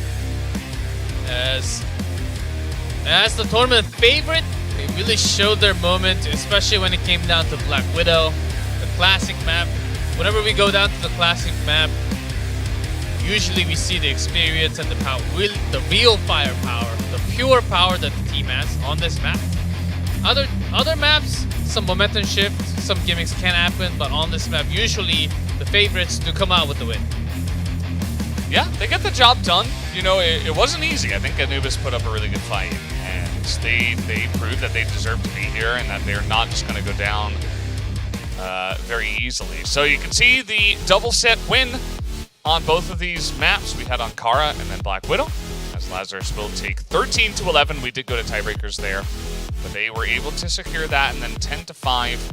That has been the biggest lead we've had so far, as 10-5 was won by Exceptional in their first map in the first match. So we'll see if anybody can outdo that so far. But Lazarus got to be happy with their first win.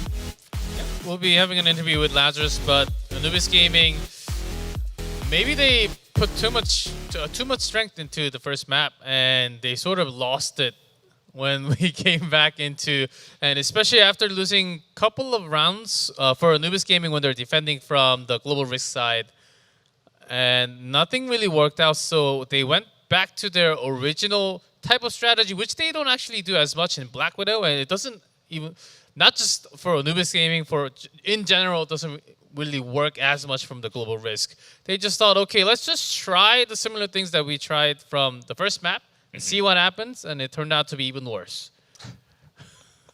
Sometimes it do be that way. I'm excited to see both of these teams in the future here at this tournament. I mean, Lazarus are going to be playing up next as well, and I'm also curious. One of the questions I do want to ask is what they feel about like Anubis versus Exceptional, especially after seeing the first map. I'm sure they were watching Exceptional going down to Team Myth. Oh yes, and kind of get their expectations because we will be having them for the next match as well. Yeah, Lazarus. I wonder who we're going to hear from.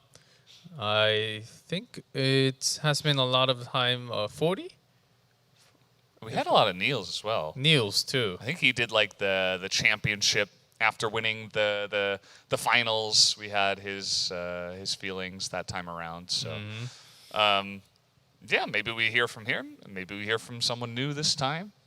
It's always a surprise for us. And yeah, for just because we have some extra time before we actually go into the interview, Anubis Gaming, I think they have, as long as they fix their and have make some adjustments in terms of their rotations and strategy choice. If they can make some strategy choice as unique as like Team Myth that we have just seen, Yeah. I think they have a lot more. They can show a lot more in all kinds of different maps. It's not just against Lazarus this time. I think they really fell into their own trap by trying too many things.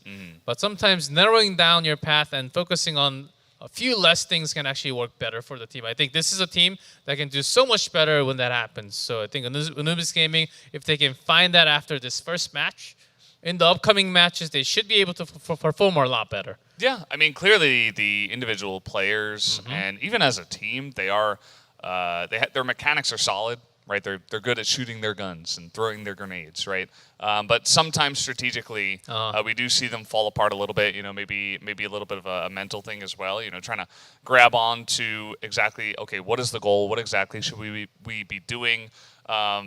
Instead of, you know, sometimes it does feel like they're kind of just throwing caution to the wind and just trying things. And when it doesn't work out a couple of times, they kind of come back into their shell. So maybe a little bit more consistency on that front could help them out for sure. Yeah, and then the second half in the Black Widow Anubis Gaming, they were starting to get their low-end players back in with a lot of kills. They had some shots, but by that time the game was almost over already. It was about like 9-2, 9-2, 9-3. Had a couple late starts, but if they were able to drag it really towards that match 3, it could have been possible. But a few more matches left for the team. Yeah. And for Lazarus, just as standard as it gets, they had a lot more trouble. I think they had some more warm up time for the first map. But in the second map, they showed why they were the favorites of the tournament. Yeah, well, guys, we do have the interview ready to go, so let's hop into this right now and ask some questions, as we always do. So, Vizzy, how's it going? You guys were able to take that big win in a 2-0, even though it was a little bit scary there with the tiebreaker, but you were able to secure the 2-0. So how do you guys feel coming in strong after your first match and winning that one? I mean, we feel super happy starting the tournament with the win. We had the communication was so much on point this time, so we pretty felt safe after the first half, and we knew that we were gonna win it. Oh yes, congratulations on your first victory, of course. You guys had a minor change in the roster. Do you think the new teamwork is complete to 100% or out of 100%? What do you think is the percentage on teamwork right now? We did some changes in game. We switched some spots and did a new strategies, and we always need to do new tactics because teams are adapting. I would say 80%. It's still not on 100, but it's gonna be. Yeah, definitely was seeing some of that there in that game. You guys were playing as a team very well, so you were able to take out Anubis Gaming. Seems like it was relatively easy for you guys, able to close it out pretty strong there, at least on the second map. You are going up against Exceptional in the next map, so I'm curious, what are your expectations going into this next match, and how would you rate Exceptional in terms of power versus this Anubis Gaming that you just played against?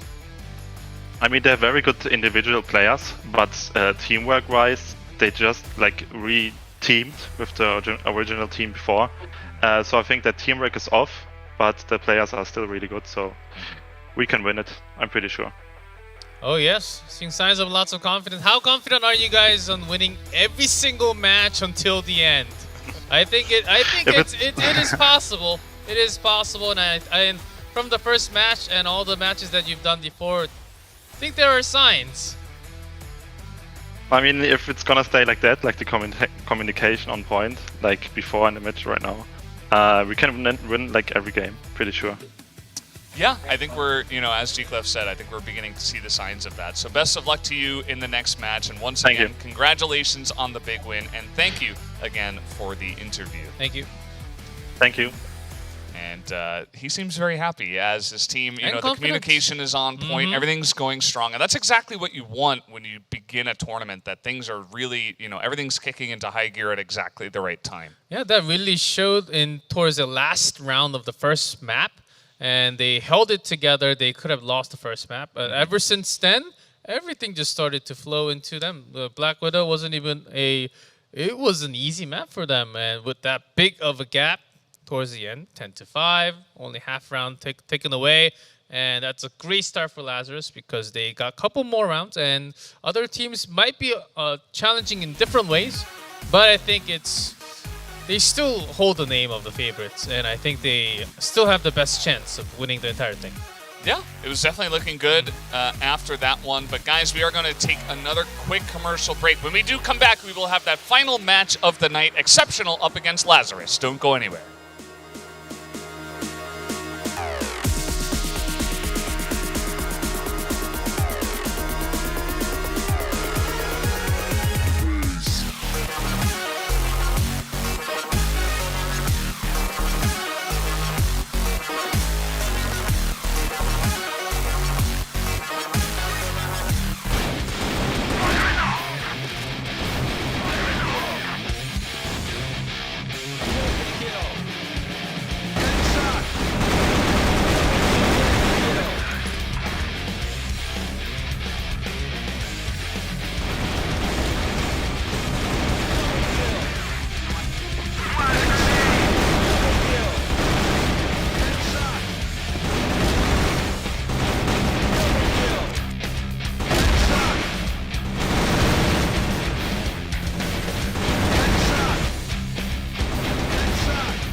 Welcome back, everybody. We are here at the Crossfire Stars Invitational Online 2021.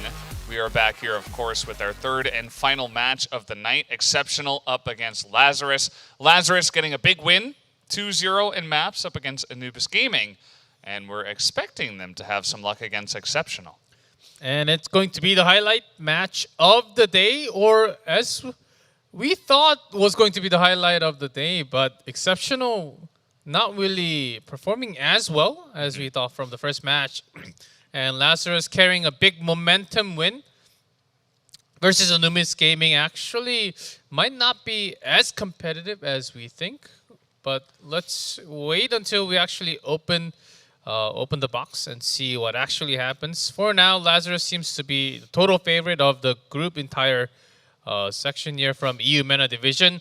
Exceptional does have some up and downs, and unless they really brought or found some weakness from the second match that we just had, they might be having a real tough time against Lazarus.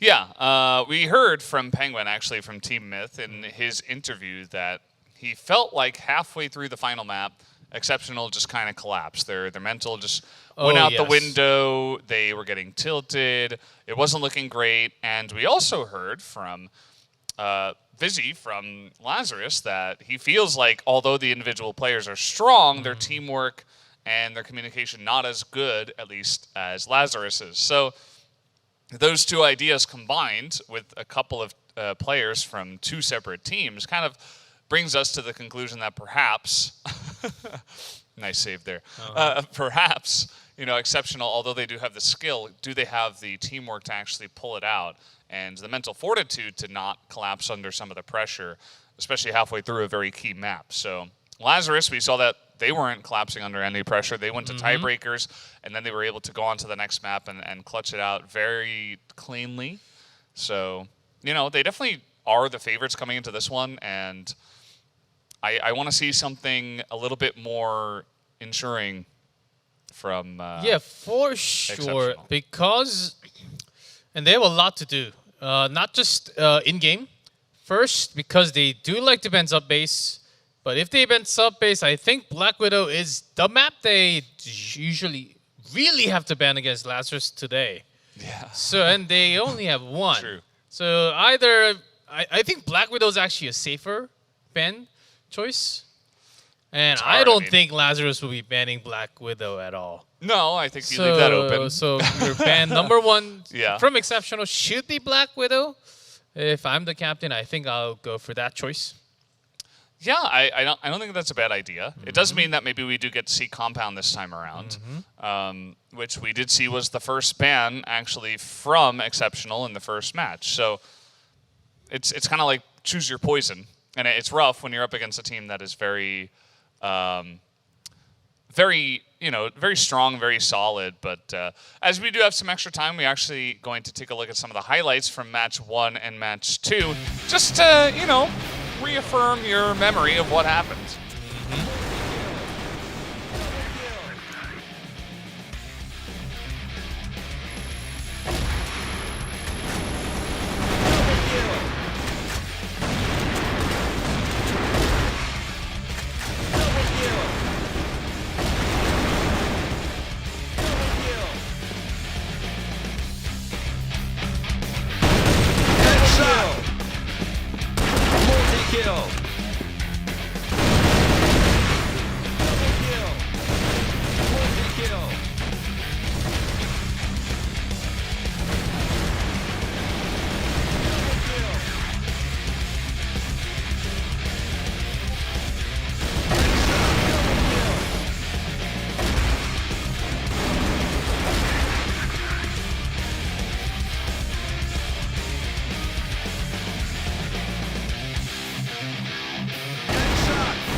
Yeah, so there you have it, some big moments, and I love the reactions. I love that we have just the webcams on at all times. We get to see exactly how they feel, as it always feels like this when we're watching Crossfire. So, yeah, I cool. think that's a big upgrade that we have for this season, is that we get to see all of the players live, and they have a lot of them recorded, so we can also go back into their highlights and what they, what expressions they actually show when they make that type of play. Yeah, as we are going to take a look at the team profiles here, Exceptional once again. You may have seen them in the first match, but if you did not, Creed 7, Favor, FaZe, and Snox. Favor was picked up here for the new roster, and he was known for being one of the best aimers in Europe, but so far I don't feel like he has comfortably settled in here at the CFS IO. I feel like his teammates, especially Seven and perhaps Creed's, the two of those guys have been kind of carrying in my mind. Oh yes, and Seven's in mid. Can't see him for now. It's chair stream. Oh really? Yeah, chair stream. Yeah. Seven will So be back Chair's later, playing. but it's Chair's the playing Chair's- today. It's Okay. the chair's turn, actually. One thing that has been a big concern from the team was that FaZe was not really able to turn his switch on. And this is the type and the moment that you really need to turn the switch on and play, because Lazarus, there are two real good snipers on this team. Yeah, it's not easy to play against this Lazarus team. As we mentioned, it's kind of like facing a brick wall. It's like, okay, can we climb over it? No, not really. Can we break through it? That's not going to work. No, let's just not climb. Yeah, we need explosives to make it through this, and it's rough. I mean, everybody's so solid that it's difficult for any team to really figure it out. If 40 has one of the highest KD overall, not just in this region, all the region combined. That's why he has 1.4. Yeah. And to be honest, he wasn't even like the main carry in my mind, but he was, he was performing very nicely there as a cool little animal thing. Is it a He just llama? saw busy. can't I think tell. it was a llama. Maybe it was an alpaca. Not 100% sure. But yeah, like that's the thing. 40 has this insane KD, and he is an insane player, a clutch player, but also 4 of his teammates are as well. So good luck. As we are going to get into the ban pick here. Oh, this is... There it All is. right, compound again. And sub-base ban. And we heard that as well from Team Myth, that Exceptional is exceptional on sub-base. But still, Team Myth were able to take the win there. But Lazarus say, nope, we're just not even going to play that. So we're going to start off on Port, then go to Ankara, and set 3 will be Black Widow. Not a bad choice for Exceptional. Getting compound out of the way again. I think that's the key that they might just be continuing doing until the end. Black Widow. That's nice that that's the third map, not the second map or the first. I think it's better for Exceptional in that order of the map how we're going to go. Port depends on the sniper duel. FaZe really has to kick in, especially when they want to open up and Port a long. Will be a big fight between the snipers. Well, guys, we have Port here for our first map of the match. And let's jump into that right now. For Exceptional up against Lazarus, let's jump into map 1.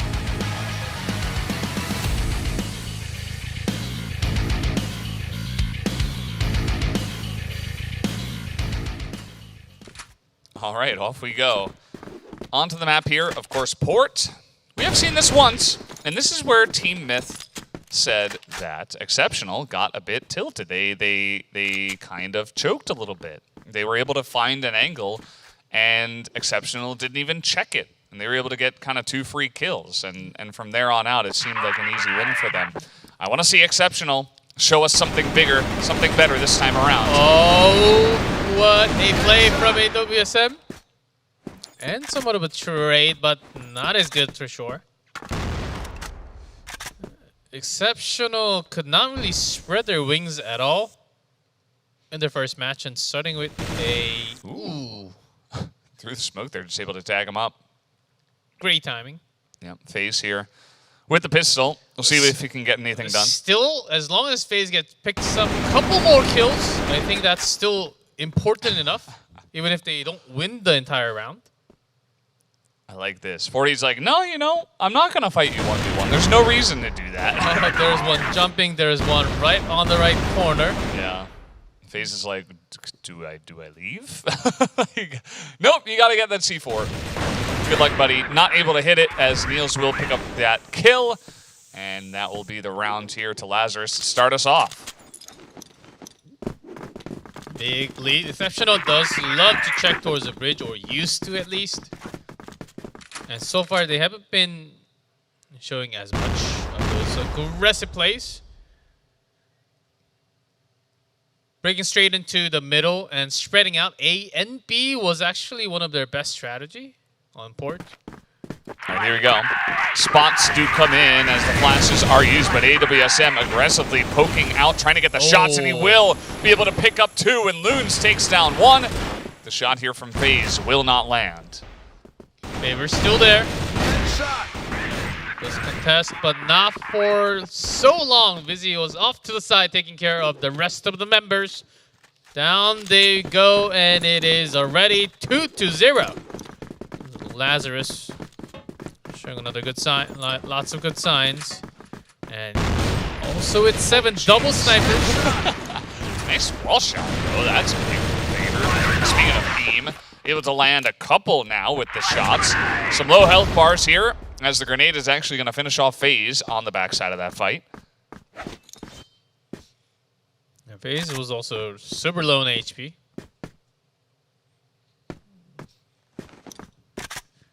Still, the thing is, Niels, you can just stay a top. The exact position, one backup, Loons from the spawn.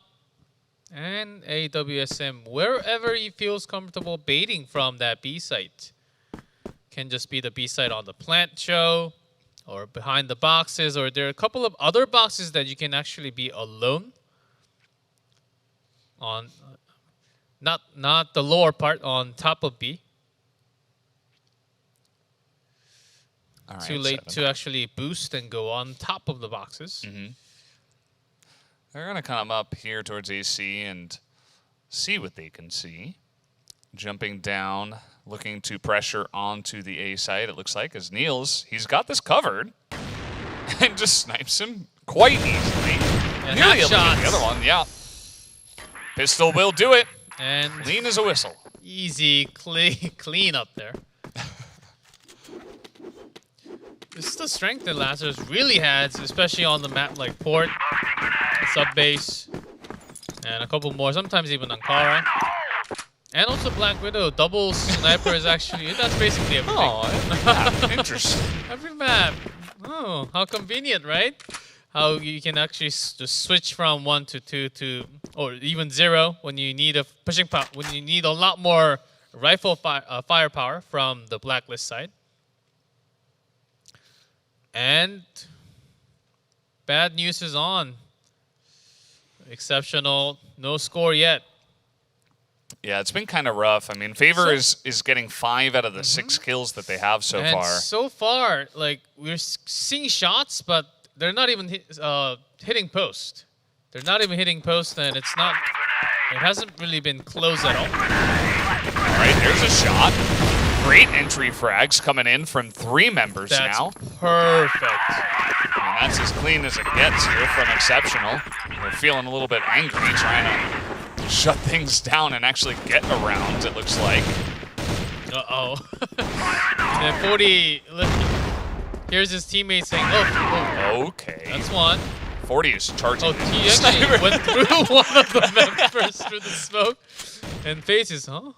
Nice try, buddy. Where'd he go? And that is going to be Exceptional's round. And it's good that they got one. You know, Yeah, you got to stem the bleeding here, because it was looking like the Lazarus show there a bit, but it was a very clean rush onto the B site. And finally, here's a strike that they wanted.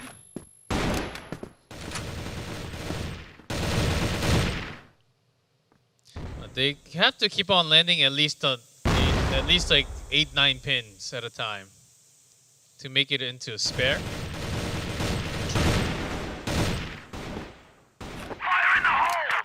This time very spread out, actually, is exceptional. No big pushes coming in. Maybe looking to slow things down after getting the round, you know, collect themselves. I think, as you mentioned, pushing into A, it just feels like it's such an unfortunate situation. It's the Great Wall, and you're back in early 1900s. You don't have you have to make your own ladder and climb up with ropes. Yeah. No technology.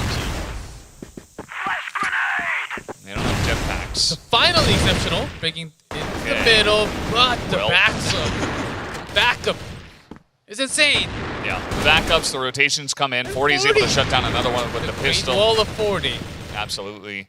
And now FaZe, he's just going to get shot in the back. That's like the second time we saw that, actually, in this round as well. Lazarus just kind of reading them like a book in that one. Exceptional, not able to make the slow push happen. So the tactic for Exceptional there was to have middle and A long push.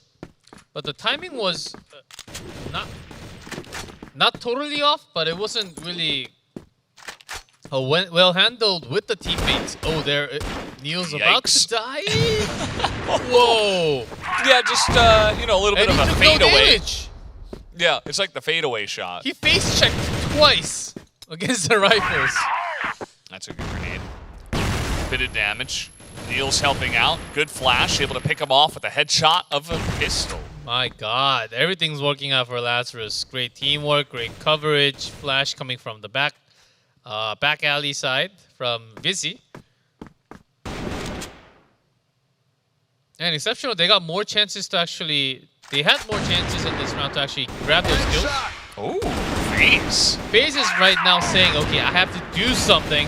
Yeah. Or else the team collapse. It's cool to see that sometimes in Crossfire. Players just step up when you need it most.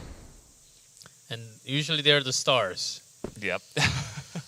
And it's the reason why they handle the pressure. Busy off angle. Quick peek. Yeah, you do check up into this angle when you come out, but sometimes you forget. If he's looking away now, so no need to check. No, FaZe still there on that angle. Peek. Yeah, Loon's able to spot him, and he's kind of got the angle. FaZe still somehow alive.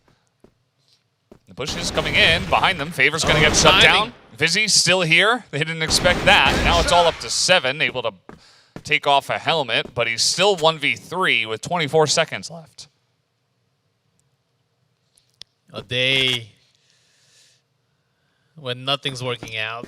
I think a lot of the members from Exceptional is feeling that right now. Have to turn, but when you have those type of feelings, you just have to turn it around, and no one else is going to do it for you.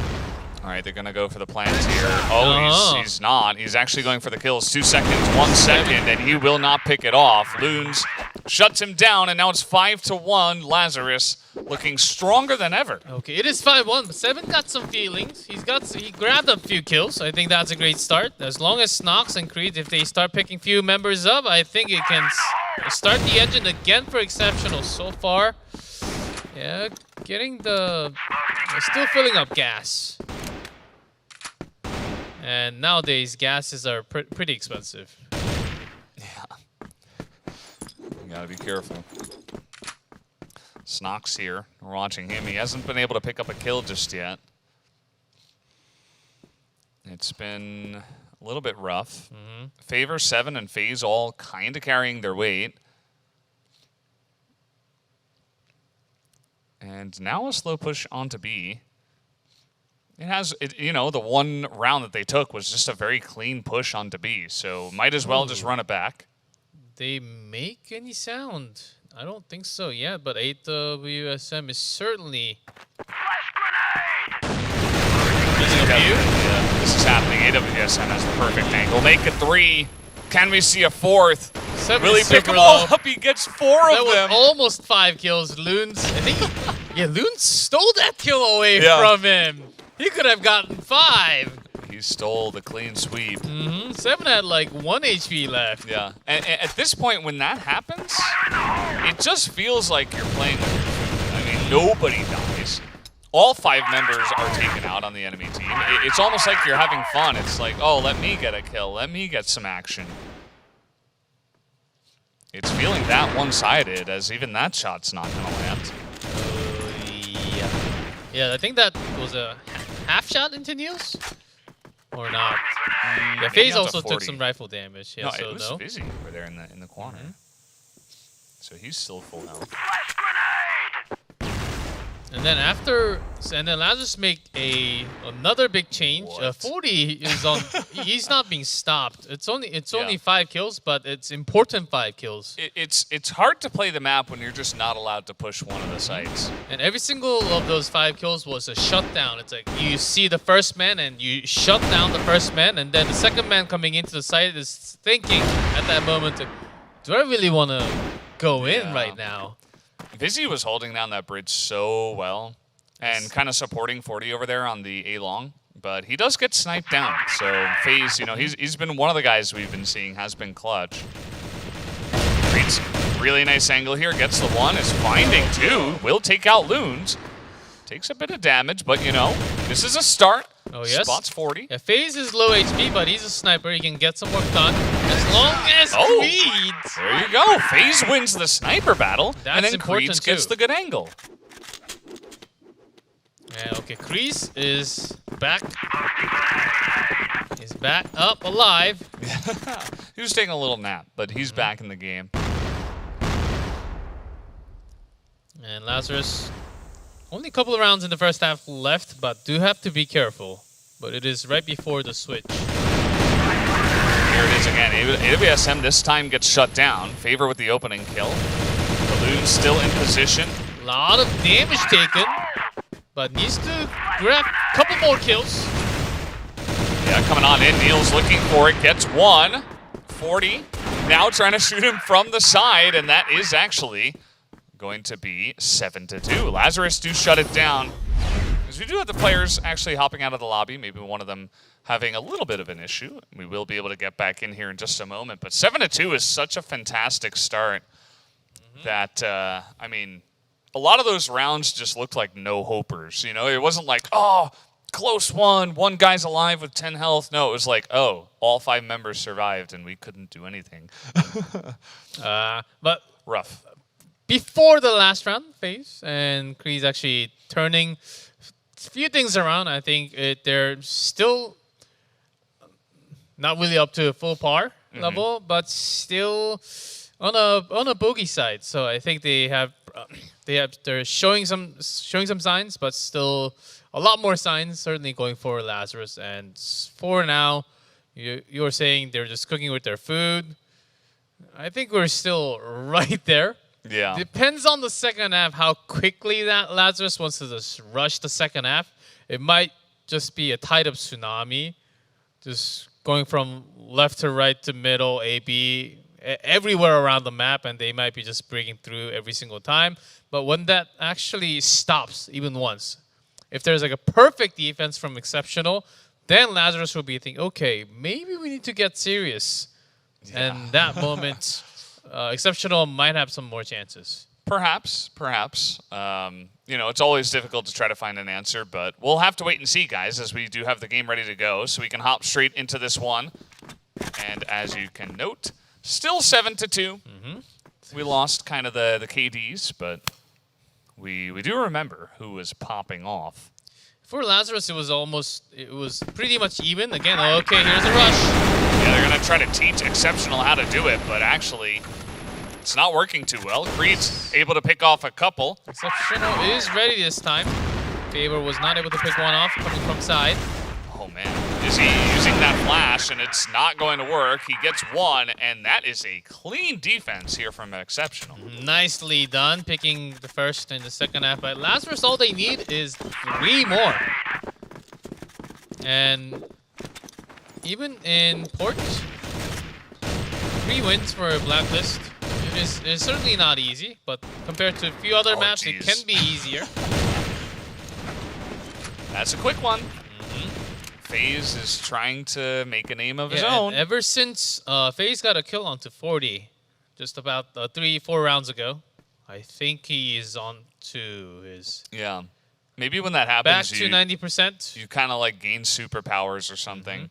It's like you suck the life force out of the superhuman, and you gain some of his abilities. I mean, FaZe is an amazing sniper in his own right. I don't want to take that away. As a used to be sniper, the moment you start winning against the other sniper is actually the moment. It doesn't matter, but it doesn't matter as much how many riflers you actually get. The moment you win the 1v1, you start getting a lot more confidence boost. Very true. 40, interesting angle here. He's been able to sneak in. Oh, Favor covers was him. right behind them. Yeah. That was such a clutch timing. Niels comes in, though, gets shot in the face. If his shot has been a lot better, we can just tell by the moment. Will he keep that up? Snox able to get a little bit of damage done, but he does get shot by Loons from a law. Favor can just stay here, and because the other side angle from the bridge is actually being covered by the sniper phase and Creeds,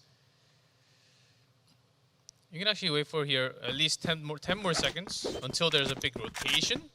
And even if there's a big rotation, Exceptional can actually make a quicker rotation back to B. Yeah, now hearing those shots, I think it's a good idea. And FaZe also in that small room. Yeah, that's going to be easy from FaZe. Just pokes himself out, comes out with a pistol, picks up the second kill. And Exceptional are looking good. You know, a couple rounds in a row, relatively clean, quite dominant. FaZe is back. He's moving around everywhere around the map, picking up kills. Both these teams having much more luck here on the Global Risk side.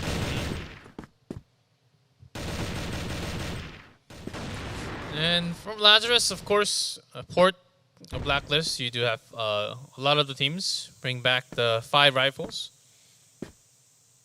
But I think it's also important to, in this type of moment, maybe just have 40 going back to AWM and shut down FaZe to sort of cut his momentum down. Yeah, could be the answer.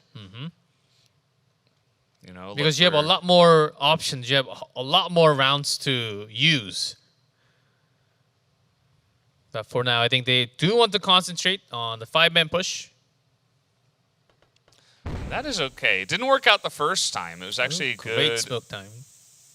Okay. See, trying to get onto Favor. They do not cover that angle. Favor picks up 3 on the entry here. And now it's only Loons with half health. Yeah, because of that entry smoke, the Lazarus had so much more angles to cover, and they get later vision. And when you have to look into over 100 degrees into B site, when Exceptional, all they're looking is anyone coming out from that B entrance. And when all 5 men actually comes out, it's actually a lot easier. Not just in kills, you do a lot more damage to other people at the same time, just by strutting from the entrance. Absolutely. Okay, trying to poke down from the top side here is 7. But he actually takes a significant chunk of damage, so he's going to back away, swap out some guns, as you would want to do. And the 7 is actually going to stay far behind B, towards the back lower stairs. And this time Lazarus split push into B or fake B push into the center bridge.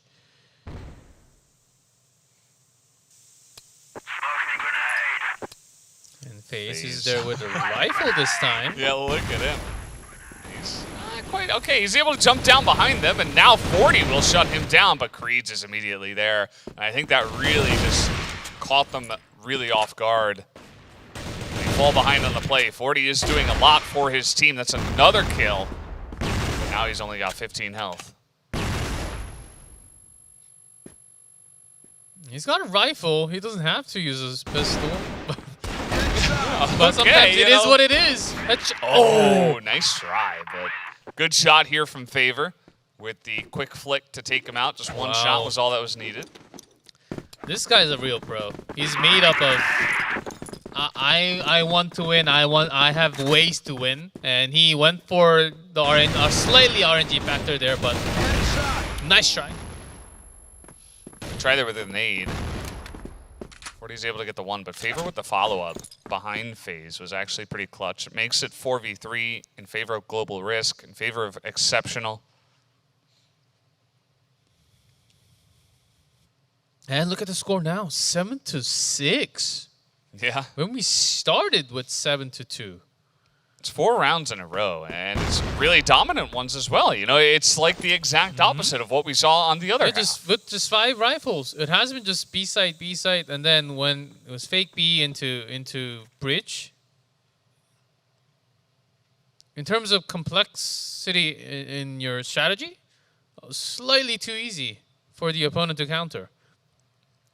All right, well, let's see the push this time. 3v4. That's a nice headshot entry. There's the follow-up from AWSM. And immediately the whole landscape changes. Snox, good angle here. They're able to spot him. The shots do come in. Now 2v1. 7 is behind. Yeah, checks. Doesn't get a full check onto the backyard, but still, with this much time, knows that 7 has to come from the entrance. 7 now, he's taking a bit of damage. Neil's very low.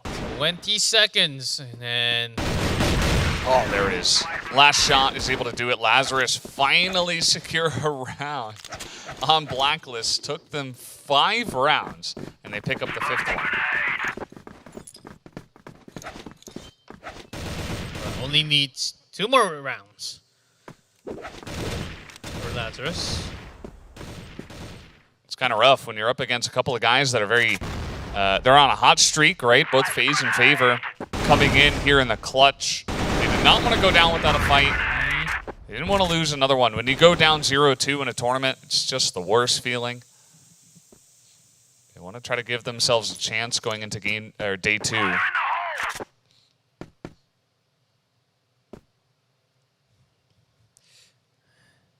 And again, Lazarus pushing towards B. But one of the members sneaks in, and a lot of hints that they are also going to try some A site this time. All right, let's see it. 7's able to get the first shot there through the smoke. Will get a second before getting shot down by 40. Good angle here from Snox. Now 2v3 for Lazarus. As they're just in here in the middle. Although FaZe seems to know that.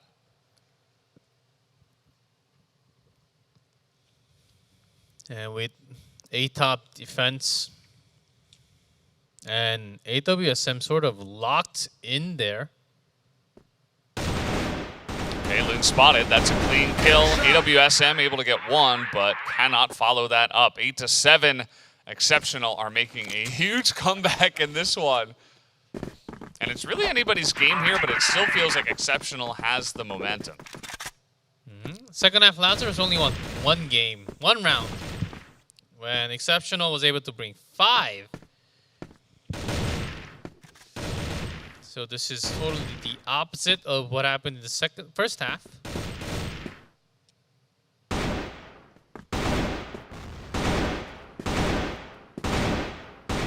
And it's been mainly due to FaZe having some great defensive moments. Is it just another rush onto B?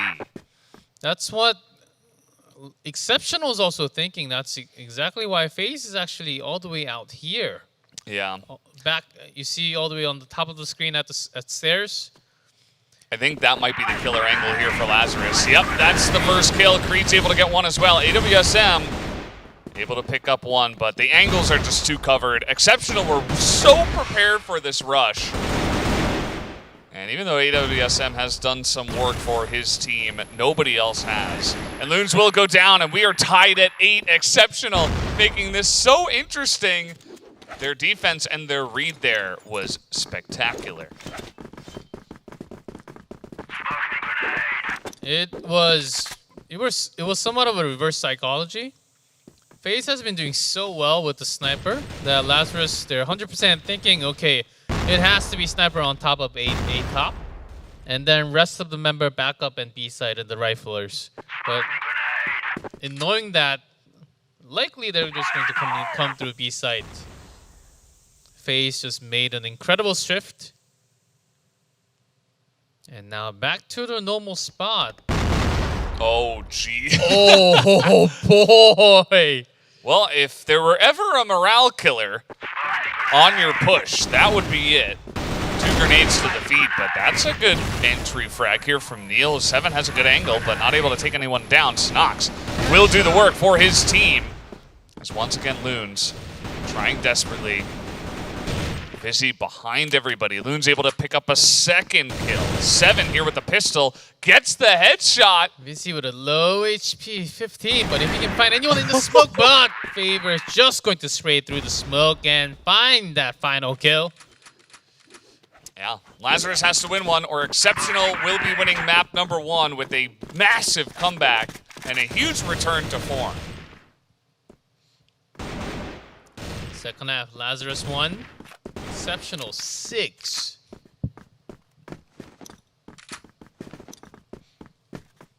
All right, let's see it. FaZe not able to land the shots. Neil's good baiting on that position.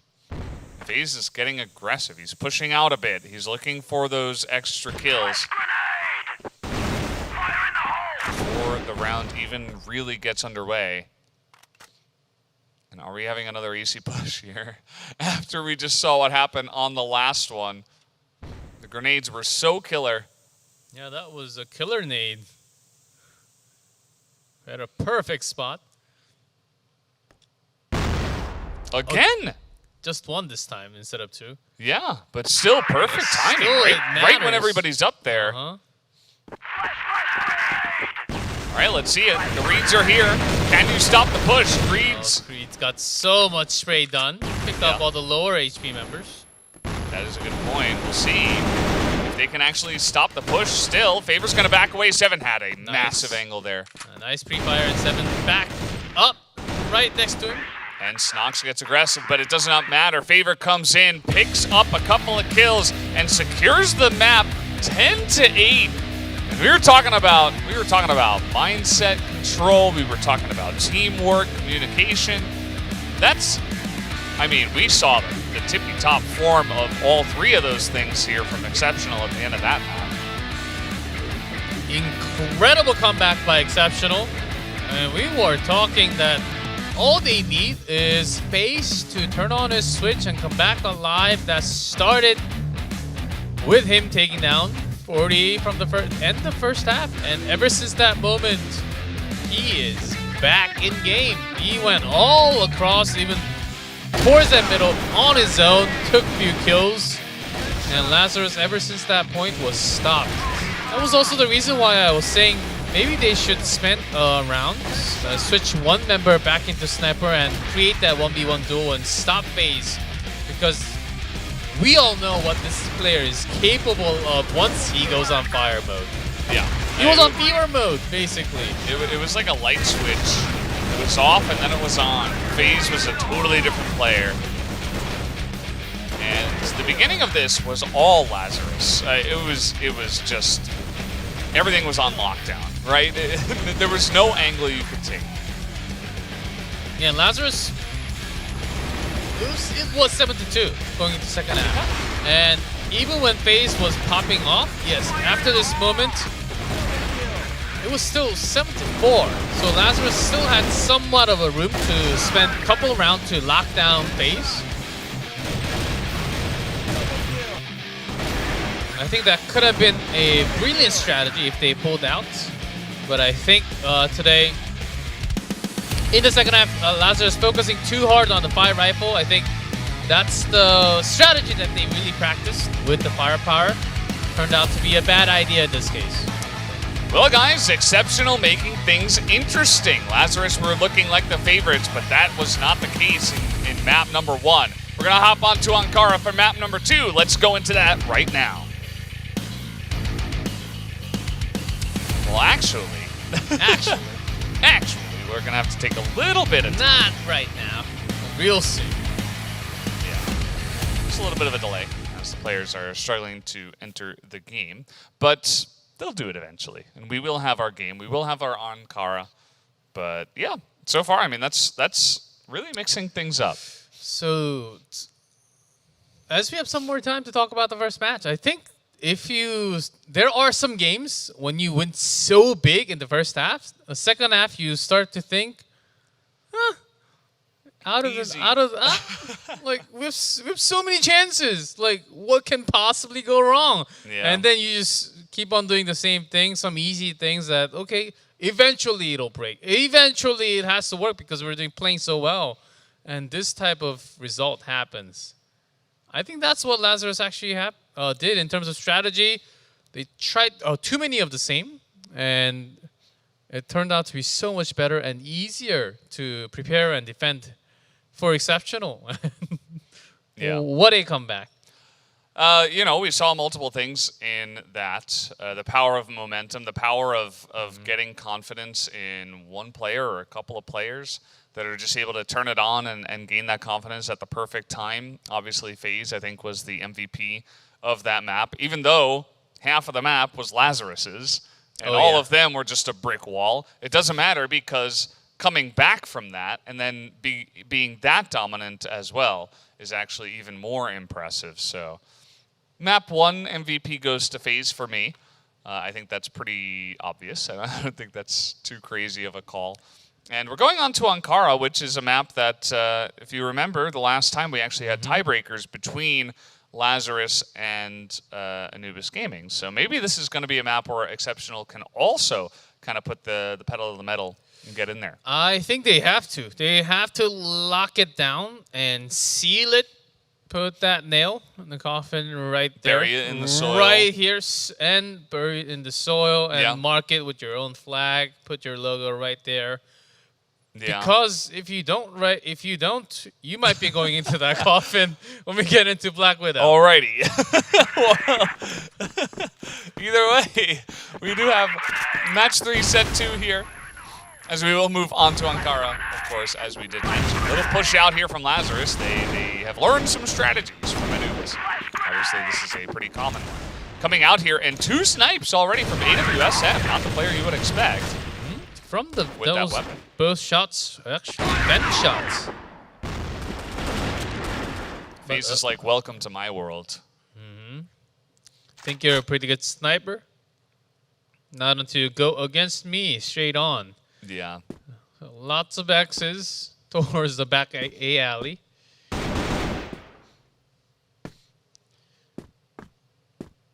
And the other 3. If Niels was alive, I think he would actually rotate around the office area if it was ever put to be. He's an active player out towards the other side of the map.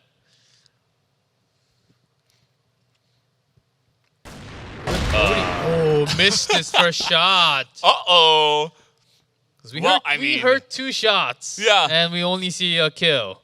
You were talking about the sniper battle and how that kind of empowered FaZe to reach this level. Now that happens, I mean, it's got to feel amazing. FaZe around the corner with a pistol. It's still 1-on-1 though, so still definitely a chance as 7, he's... Okay, 7 needs to come back. In the first half especially, was not able to do as well compared to his teammates. And this is a great opportunity. Yeah, Vizzy is coming around the back here, although 7, of course, does not know that. He's checking all the angles, and now with this little time, he's going to find Vizzy, and that is simple. Vizzy was looking behind the box for that bait spot. This is exactly what Exceptional wanted. Yeah, with FaZe turning a lot. Turning the tables here with 3. Yeah. 2 snipers. Because they took a lot of damage from AWSM peeking out from vent.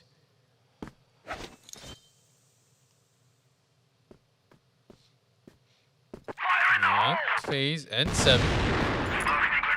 Devin does switch.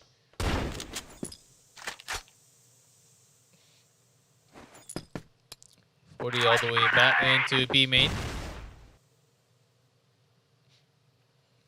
Let's see this push, because they were experiencing so much pressure from Lazarus over here the last time, so maybe now Lazarus won't be expecting it as much. Although the flashes do come out, more smokes trying to deny this kind of pressure, so they have an idea that it is very possible. Here we go. Push is in. They find Loons. And Niels in his spot, able to pick up 2 headshots. Gets a 3rd. Not quite able to finish them all off, but he certainly did his damage. He did his job, and that's going to be a clean hold there, mostly from Niels. And that backup came so early, and was sort of in a bait position off to the side, side from a long entrance.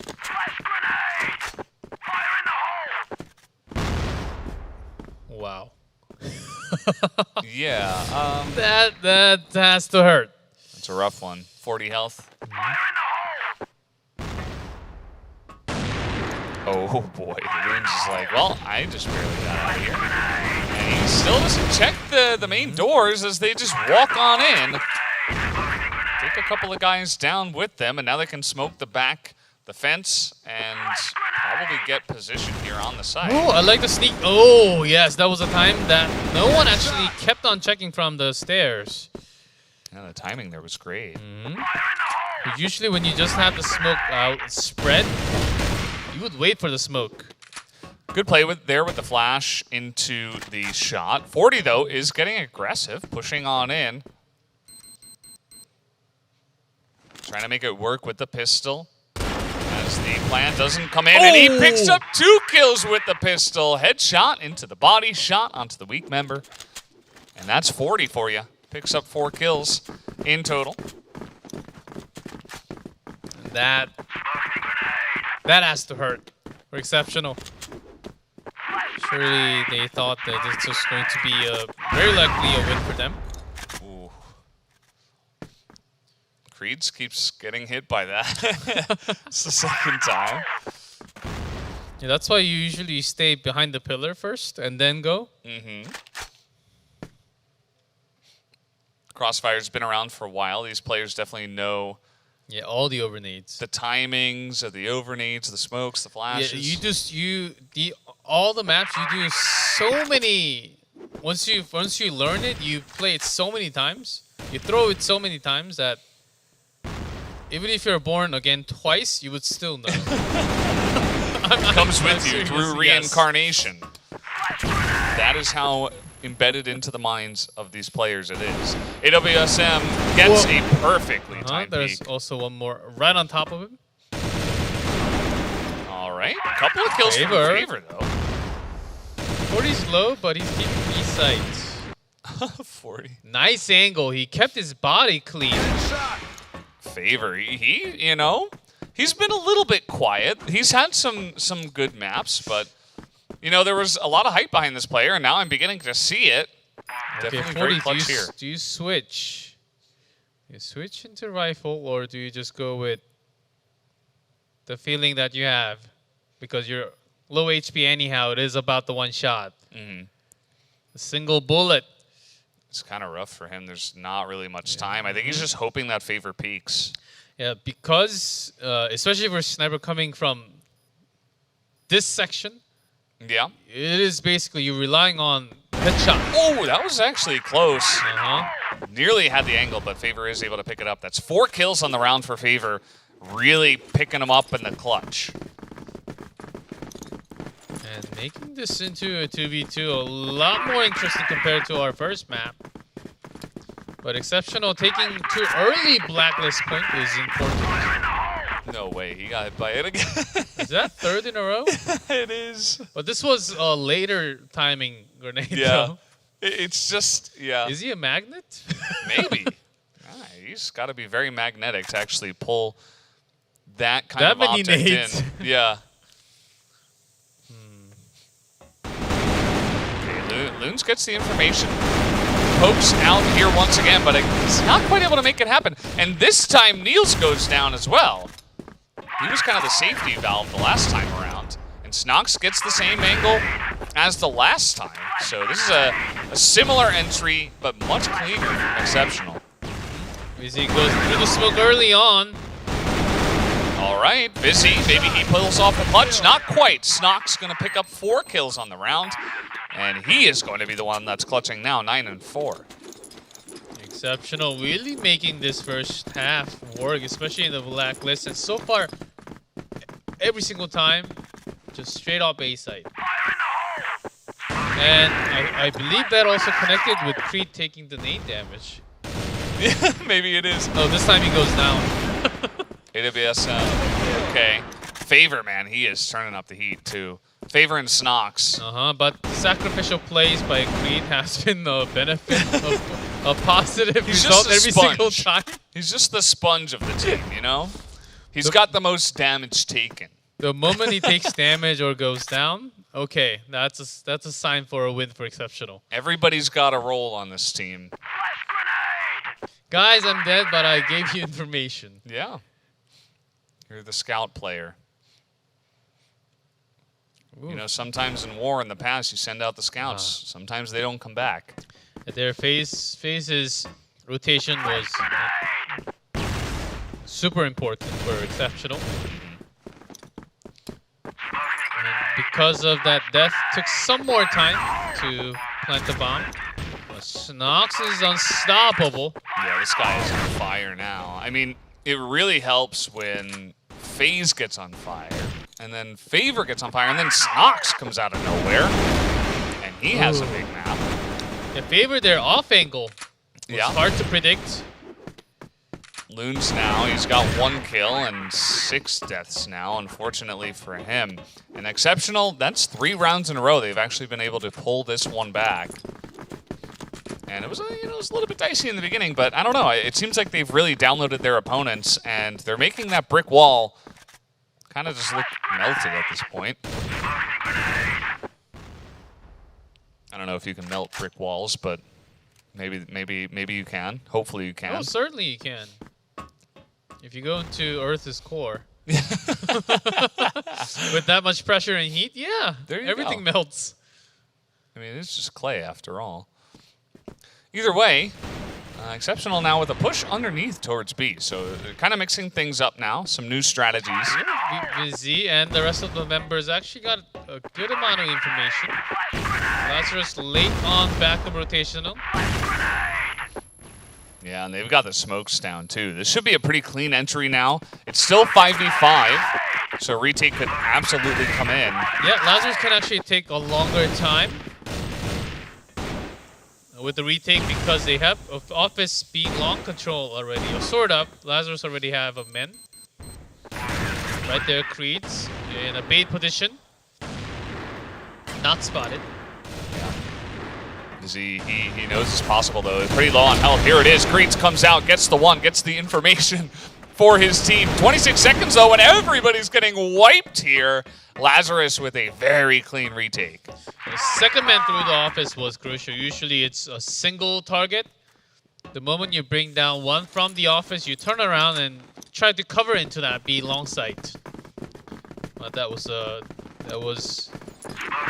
assumption that turned out to be a mistake.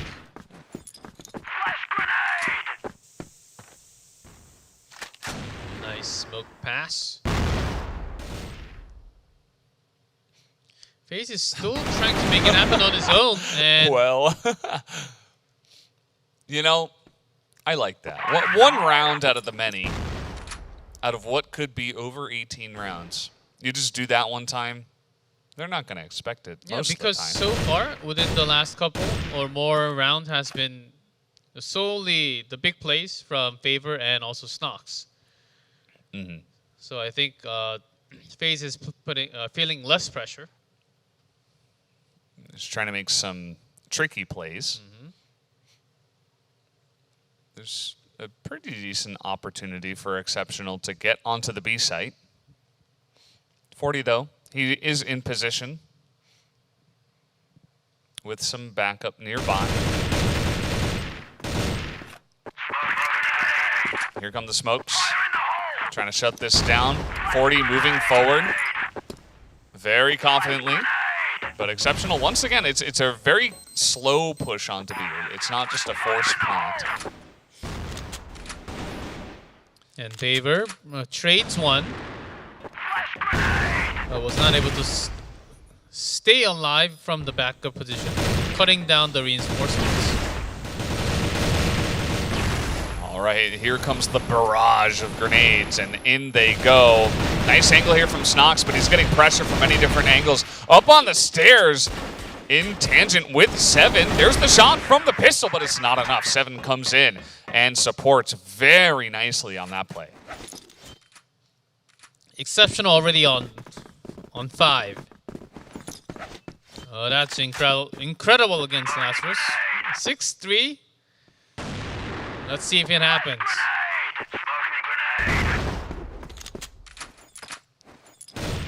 At the same time, though, we have seen huge comebacks. We saw 7-2 turn into 10-8. Or 8-10, I should say. So Exceptional, they have to be solid. They have to stay clean.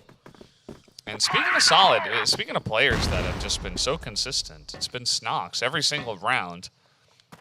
He has 13 kills in now 9 rounds.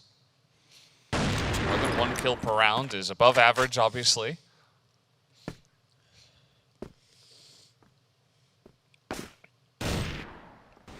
Some shots being thrown out. May have actually gotten some information about a rotation. Not sure, though. Now that 40 picked one off from the B bottom side. This is the thing about Ankara is that rotational. It takes not just a couple more seconds. It takes at least 6 to 7 more seconds for the BL to rotate. Look at this guy. He's just pushing in by himself. Oh, nice cover there. Yeah, really helping out. He's still alive. That's going to be the final kill coming to him as well. They get the 6-3. That is a fantastic start here on BL on Ankara. Doesn't really, I mean, that's pretty rare, and they're able to do it very cleanly here against a really strong team. And Exceptional. 4 great defensive rounds. And that will be it. Lazarus 0-2.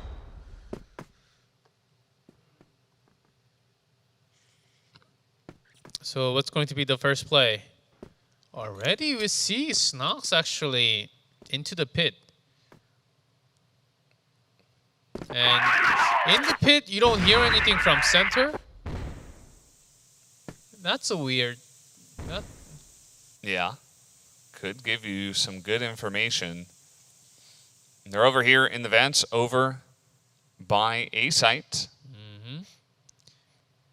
Very likely Exceptional has a good idea that it's going to be an A attack because they see no one from the garden, no one jumping into the office from the ridge.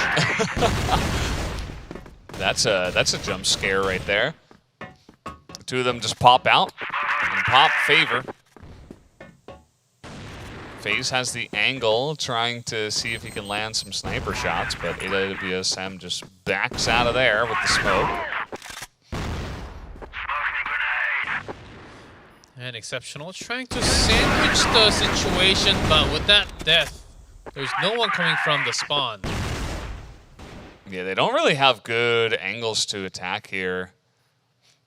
19 seconds. Finds Loons, runs out of time, goes down. FaZe can't make it happen. Creeds can't either. That's going to be a very strong entry from Lazarus to pick up their first round.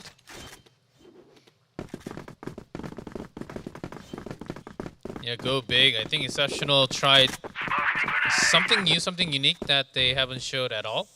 Was to defend the center. And the backup was actually super late into the A site. I imagined it had to be a lot quicker because of the response and the information they had all the way towards the BL spawn.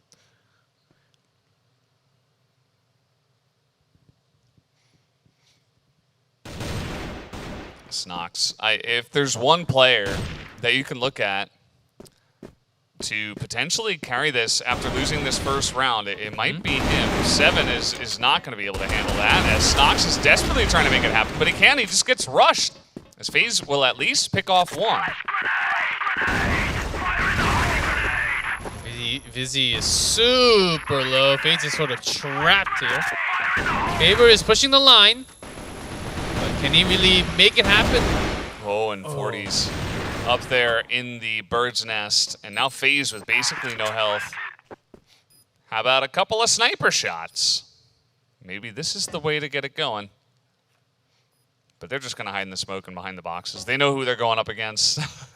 Yeah, this is the good chance to actually pull out a knife and go for those kills. Good opportunity. Okay, well, yes. nice try. Couldn't go down the ladder. And there you have it. Lazarus, a couple of rounds in a row. That's big momentum now in their favor. From the BL. Exceptional, it's not bad. It's just going with the standard couple of more times and then peeking out from the vent on your own. When you have a really good spot to strike into the connector, then I think that's another strategy that Exceptional would love to try. And leaving B side, I think it's somewhat risky, but they have to defend a lot better towards A side. Make plan A work and then talk and think about B later. Right, Lazarus are leaving no one alive. Just sweeping them here on A. Now Snox is going to pick up 1, but he doesn't have much help. He tries to charge in with the pistol. You can kind of see where his mindset's at this Go in, moment. 7. You can't wait too long. It is 1v3, 1v4 anyhow. Yeah, Neil's still The more alive. time you give to your opponent, they will just be in a better position. They know where he is, so they just swarm him. 6-6 is the score. And now 3 rounds in a row for Lazarus. Blacklist working out well for both of these teams here on Ankara. Usually if there's a single member left all the time, if that member is all the way on to the other side of the map, in a far away position, that's okay. But if he was not, then there's a problem.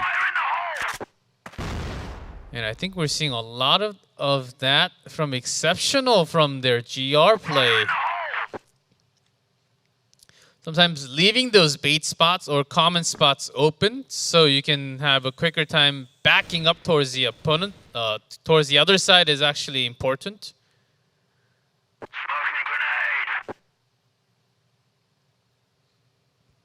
This is not so bad for Exceptional also because they do control the entire B long. Also checked into the office where Snox is. And Snox is actually making a rotation. Oh, but he's spotted. Yeah, nice try there. But this is another clean entry from Lazarus. I mean, they have locked down this can map come on in, but Blacklist. they cannot plant now. FaZe in a very obvious spot here, of course. Grenades will be thrown, and he takes half his health and damage. Because he does get sniped, though. The return of FaZe, question mark? Totally possible. And the 2 office guys Oh, boy. shut down. Too much work. FaZe again. It's going to hop down. There's not much time, 17 seconds. Moons and AWSM have been so clean here at holding this down. AWSM gets the 1, and Favor tries to make it happen, but he will not. Lazarus now 4 rounds in a row as they are unbeatable here. Blacklist Ankara.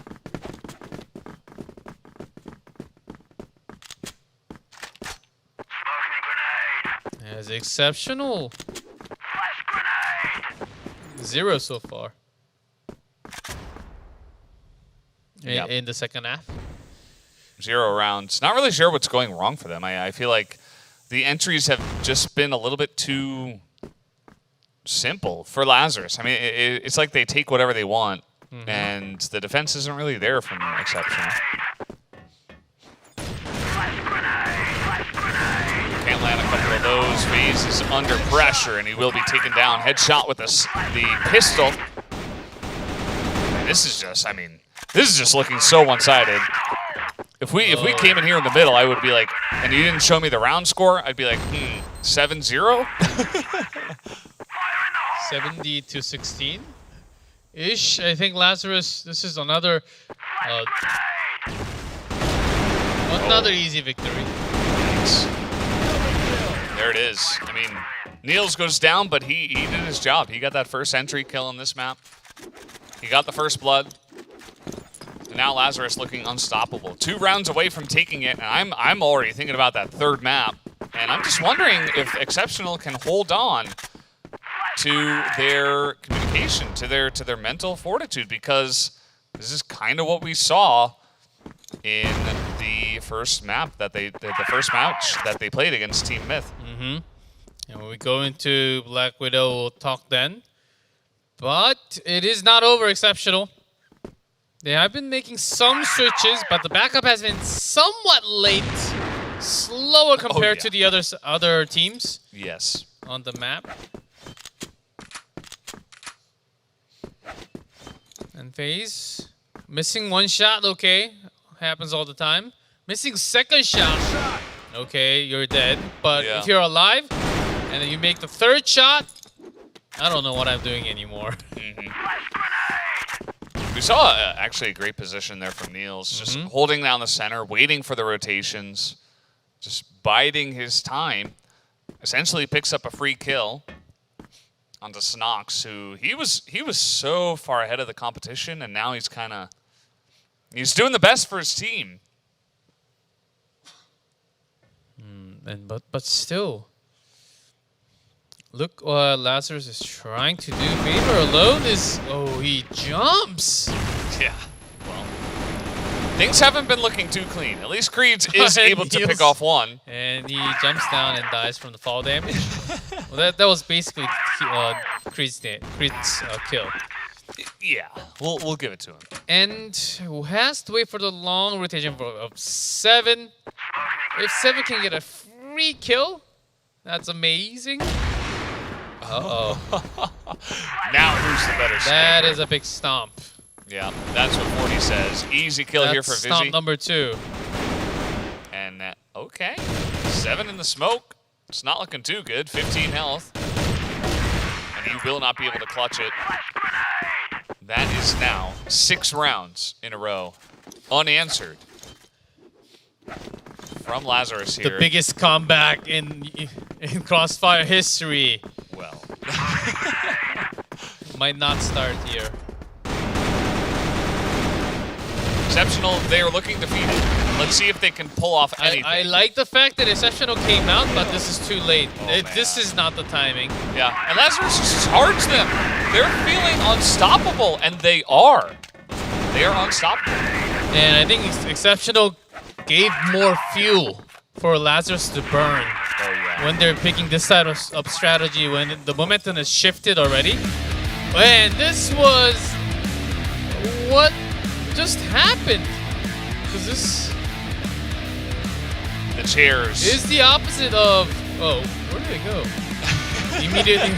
Immediately, man. Yeah, they just ran out of there. But either way, yeah, really awesome performance there. Clearly... The opposite of our first match. Yeah, I think clearly Lazarus as a team have so much confidence in themselves that even when they get behind, the communication is there to just calm everybody down and say, okay, I mean, we still feel like we're the better team. And we can come back, and they did, absolutely. And I think it's crazy, but I feel like in my mind, after watching that all it took was a couple of round wins, and all of a sudden it was like the mechanics, the calmness out of Exceptional was totally gone. It really started with FaZe not connecting his shots as much. Had to rotate a lot between A and B. And Exceptional tried at the very last round, and I wish they had tried that at least a couple rounds before. Going all the way into office, 3-man office hit is always a pretty cool strategy. Or 4-man out into mid, 2-man out into the 180 from vent into connector side. So if they were going to make these aggressive plays, I think they could have tried so much more in the early part of second half.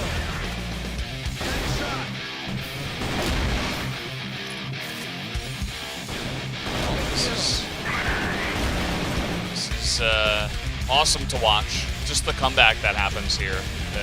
What Lazarus was able to do. But guys, we are going to take a 5-minute break. When we do come back, the conclusion of this final match of the day today. So don't go anywhere. We'll be right back with that final match.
are back, guys, as we are ready just about to jump straight into map 3 here. It is going to be Black Widow, I believe that we do jump onto here. But either way, guys, Exceptional up against Lazarus. We will jump onto map number 3 right now.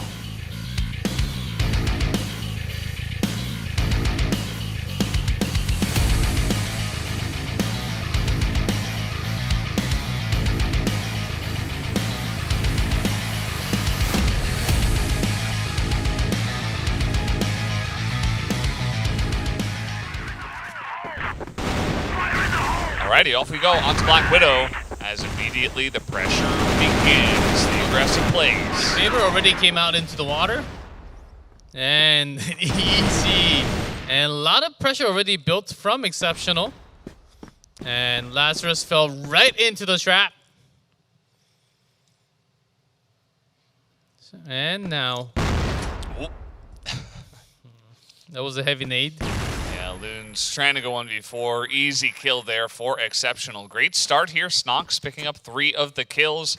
An aggressive play. And it does pay off for them. Yeah, I think there's slightly regretting not having these type of GR plays early on on Ankara. So 1-0 so far. Exceptional from their GR. I think they can not just coming out into the middle line, but having an aggressive defense position is also another type of strategy that Exceptional is great at. And not just B side, there are lots of base position from a long or a short. All right, slow push coming in here. Not committing to anything is Lazarus. Wants to make sure they don't get caught off guard like in round number 1. But now 3 members pushing in up onto short. And here we'll follow the rest of the team. FaZe is in position. Okay, 7 got a lot of info. There's no one from the dock. Snox waiting and everybody's dying before he even gets a chance to shoot at them. He's gonna pick up 3 kills at the end of it. Yeah, Creed was actually below all the members of Lazarus. Did only picked up 1 kill, but did a whole lot of damage. I feel like we should get that stat as well. Let's add that in. Damage dealt. Total damage dealt. Yeah. 40. That's going to be a great start here. Picking up the sniper kill after the way this has been going.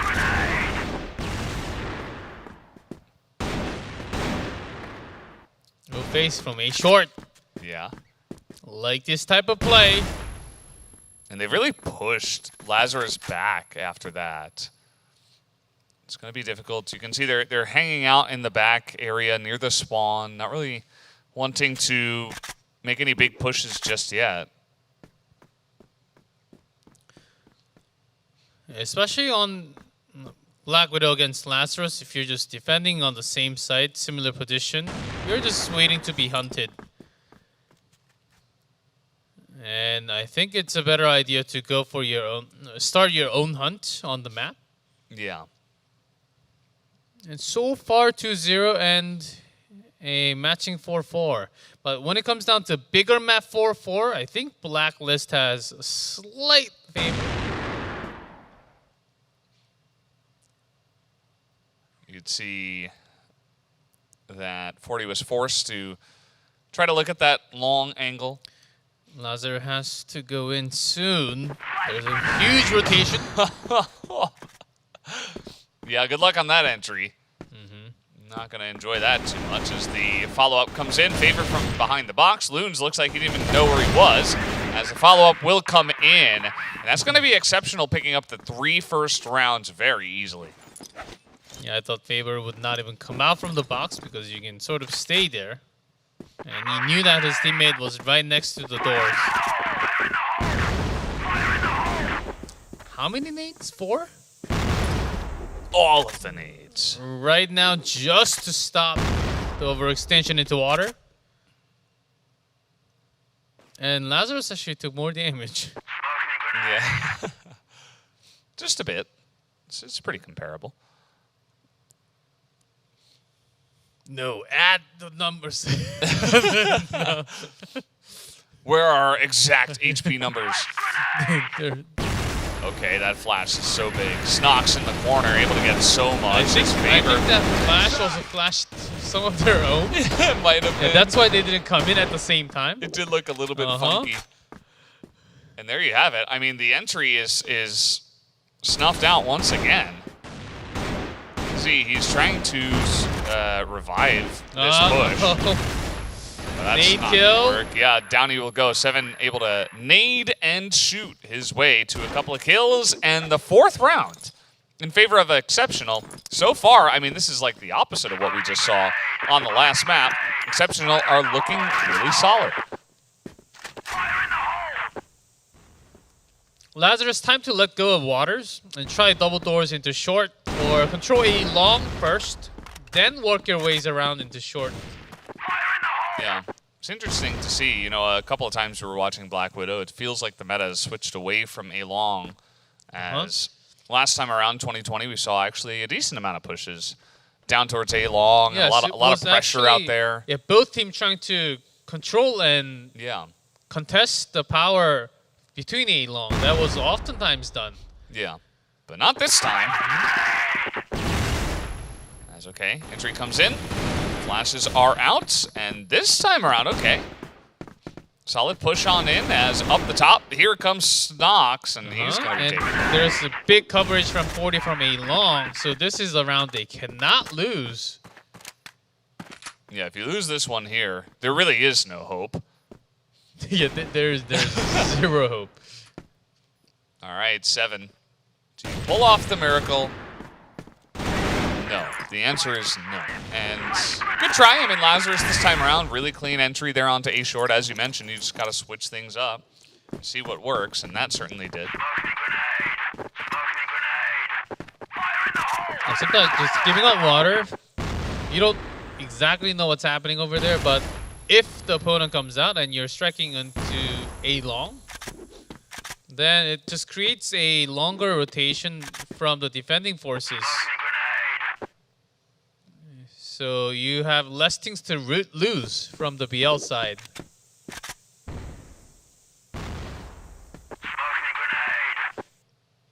And after losing the A short fight, Exceptional spending one more man towards A long. As standard as it gets. All right, Lazarus. Let's run it back. 40 got a peek from A side there. He knows that FaZe is towards A box. Uh-oh. Yeah, FaZe is being just surrounded and having some trouble. 7 is able to help him out there as FaZe gets the angle. Kill. The double kill. And through, he gets another one, and Creed steals his kill. Can't believe it. No, but that is a great hold. Really, really solid. Seems like they were able to read it quite well. That wrap around the machine, duck, drag, zoom up, drag, kill. That's the typical sniper play that we see all the time. Yeah. This time around, Lazarus. Yeah. Pretty clean. Very aggressive, Exceptional, trying to get into waters, and they just get shut down. As Lazarus were not held off by the smoke grenades that were blocking. So, good read there. Understanding that they wanted to hold the control of that area. But then again, FaZe exists, so good luck. Okay, nice grenade this time around. But just able to push them back, essentially. Control the area.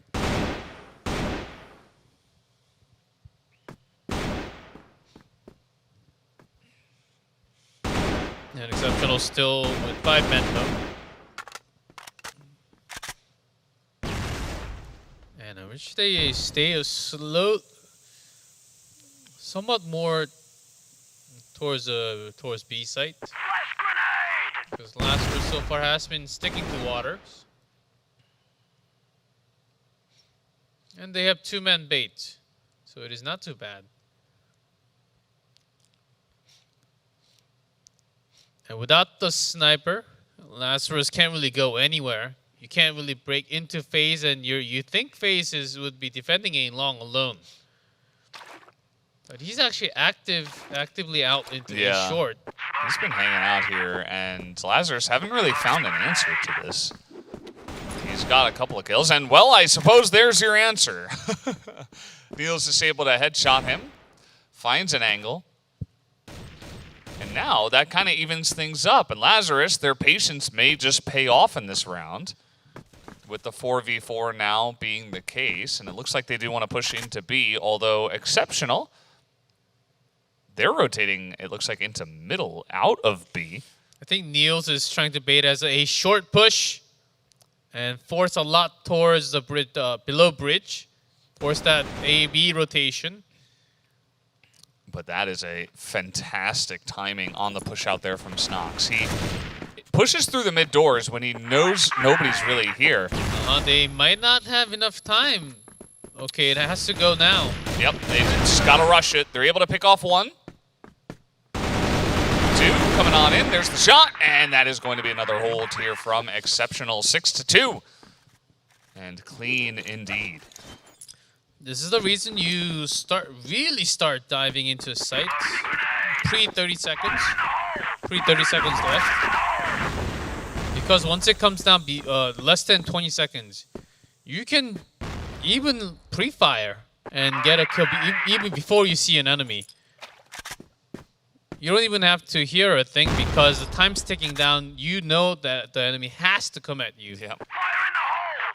It just makes a lot things so much easier for the GR side. So no reason to burn that much time. Again, controlling waters, Lazarus, it seems like they have one goal in mind.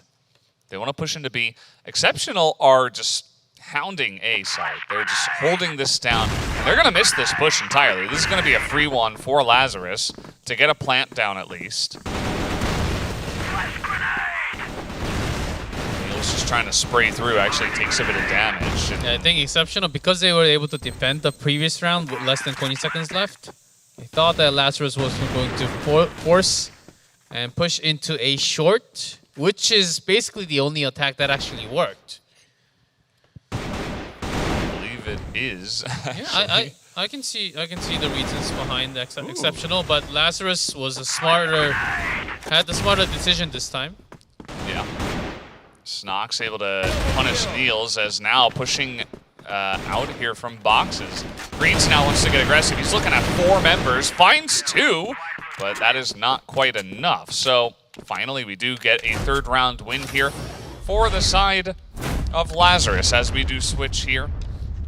Exceptional now on the blacklist, looking to not have what happened in the last map happen again. Niels starting with a pretty good kill into the waterway side.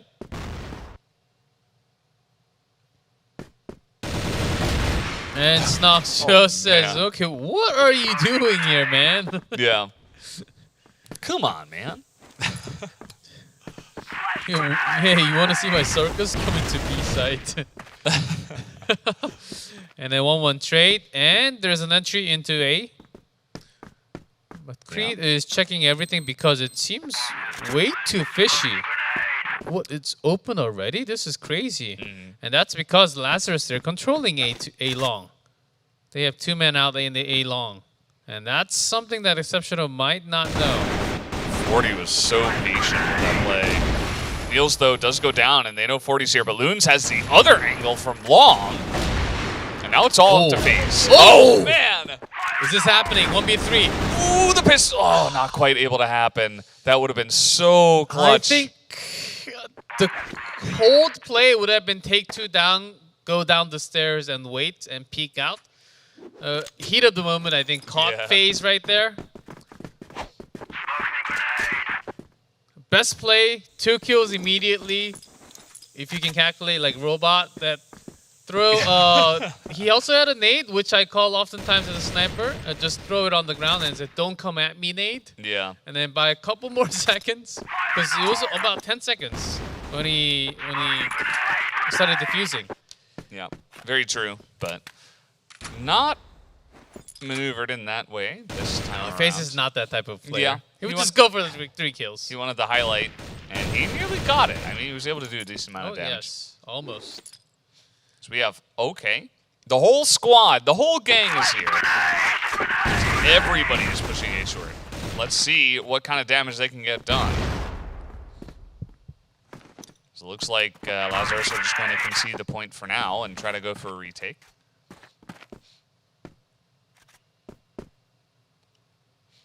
Forty was able to win this battle last time.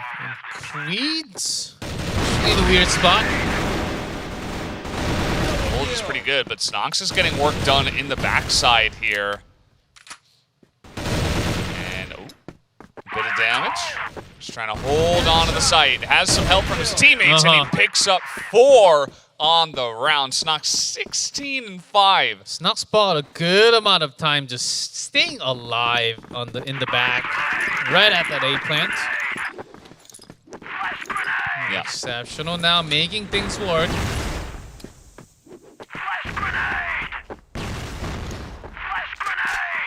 Well, let's see it again. FaZe just pokes out and pokes Popping. Again with 11 kills now. A long is still being controlled, but you don't have to peek out. You also have your sniper. Sniper can also stay towards the window. UWSM has a funky angle. They didn't see this coming. That's a couple of kills, and he will be taken out How finally. did he get through? The work has been done, though. But again, this angle this time around, I think they'll look to hold this and not try to peek out and force it. And Neil's 40, pretty low. Even if you combine their HP, I think less than 50. Yeah. Just trying to pre-fire there as well. As the defuse is coming in, he defused the bomb! They did not see it, and they did not hear it. They did not get over there on time. 40, look at that. The presence of mind to make that play is insane. He's got guts. Yeah. And that's a tilter. That is a big tilter. But it seems like they're okay with it. Snox is able to pick up that 1 kill. And they're just pushing in here onto B, pretty much uncontested. Right now, both teams are actually rotating in different... Seriously, in different style of format here. Yeah. As Lazarus is not really keeping their position at all, which seems to be somewhat working, but more likely to fall apart. Oh boy. And which is creating better rounds like this for Exceptional, and making it easier. Yeah. That's 2 rounds gone in like 2 minutes. Yeah. It was the entry kill, and then they tried to rotate through doors, but 7 was just holding that down so well.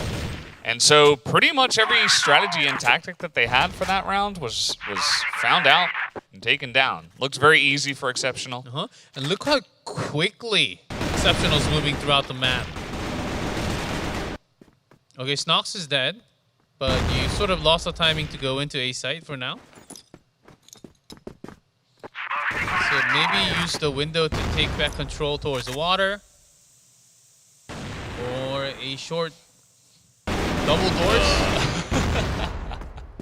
AWSM got slightly too greedy trying to get some free kills. Yeah, that was kind of a jump scare as well.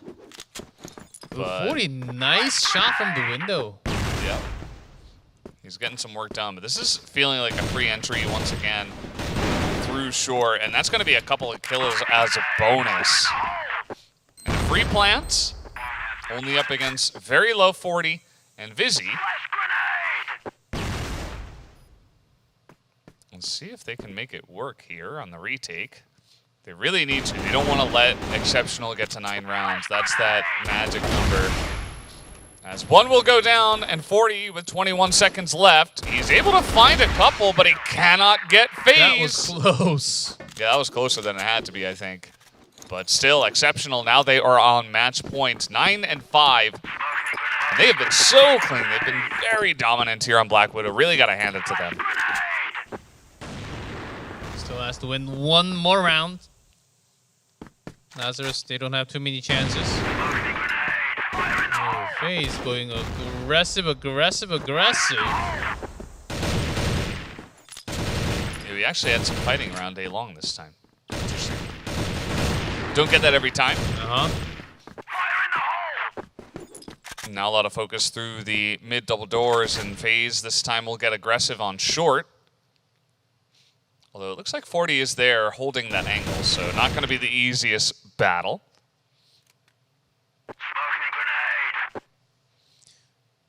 And while it's all quiet, Neil's actually tucked all the way back into the delivery area. Oh, FaZe wins the battle. What? And that might just be it. Vizzy is trying to hold it down, but it is not enough. Snox. Yeah, and Loon's here. 4 and 12. He's trying to make the Just Loons. Omega clutch play, but it is not going to happen. Exceptional will take the victory 10-5. Rather dominant here towards the end as they will pick up their first match, and that is going to be a big one for this squad. Of course, playing in the dark is important. Be turning on the light right after. Yes. Good And multitasking. What a match! We had a lot of great games today, Valdez. And certainly exceptional. We could tell this team does have some swings, but when they're on the good side, even Lazarus is not able to stop them. Yeah. Exceptional, I think, has the highest highs of this entire region. Of course, the EUMENA region. And we saw some of that here. I mean, some of the pop-off moments from many of those players was really insane. As it was pretty back and forth, Exceptional took the first set on port 10-8, and then Lazarus were able to pull it back on Ankara 10-6. But at the end of the day, again, another 10-5. That was the farthest it ever got. You know, that was the most one-sided it ever got, and it wasn't very one-sided, even 10-5, but it's still a win. An Exceptional take the 2-1 victory here.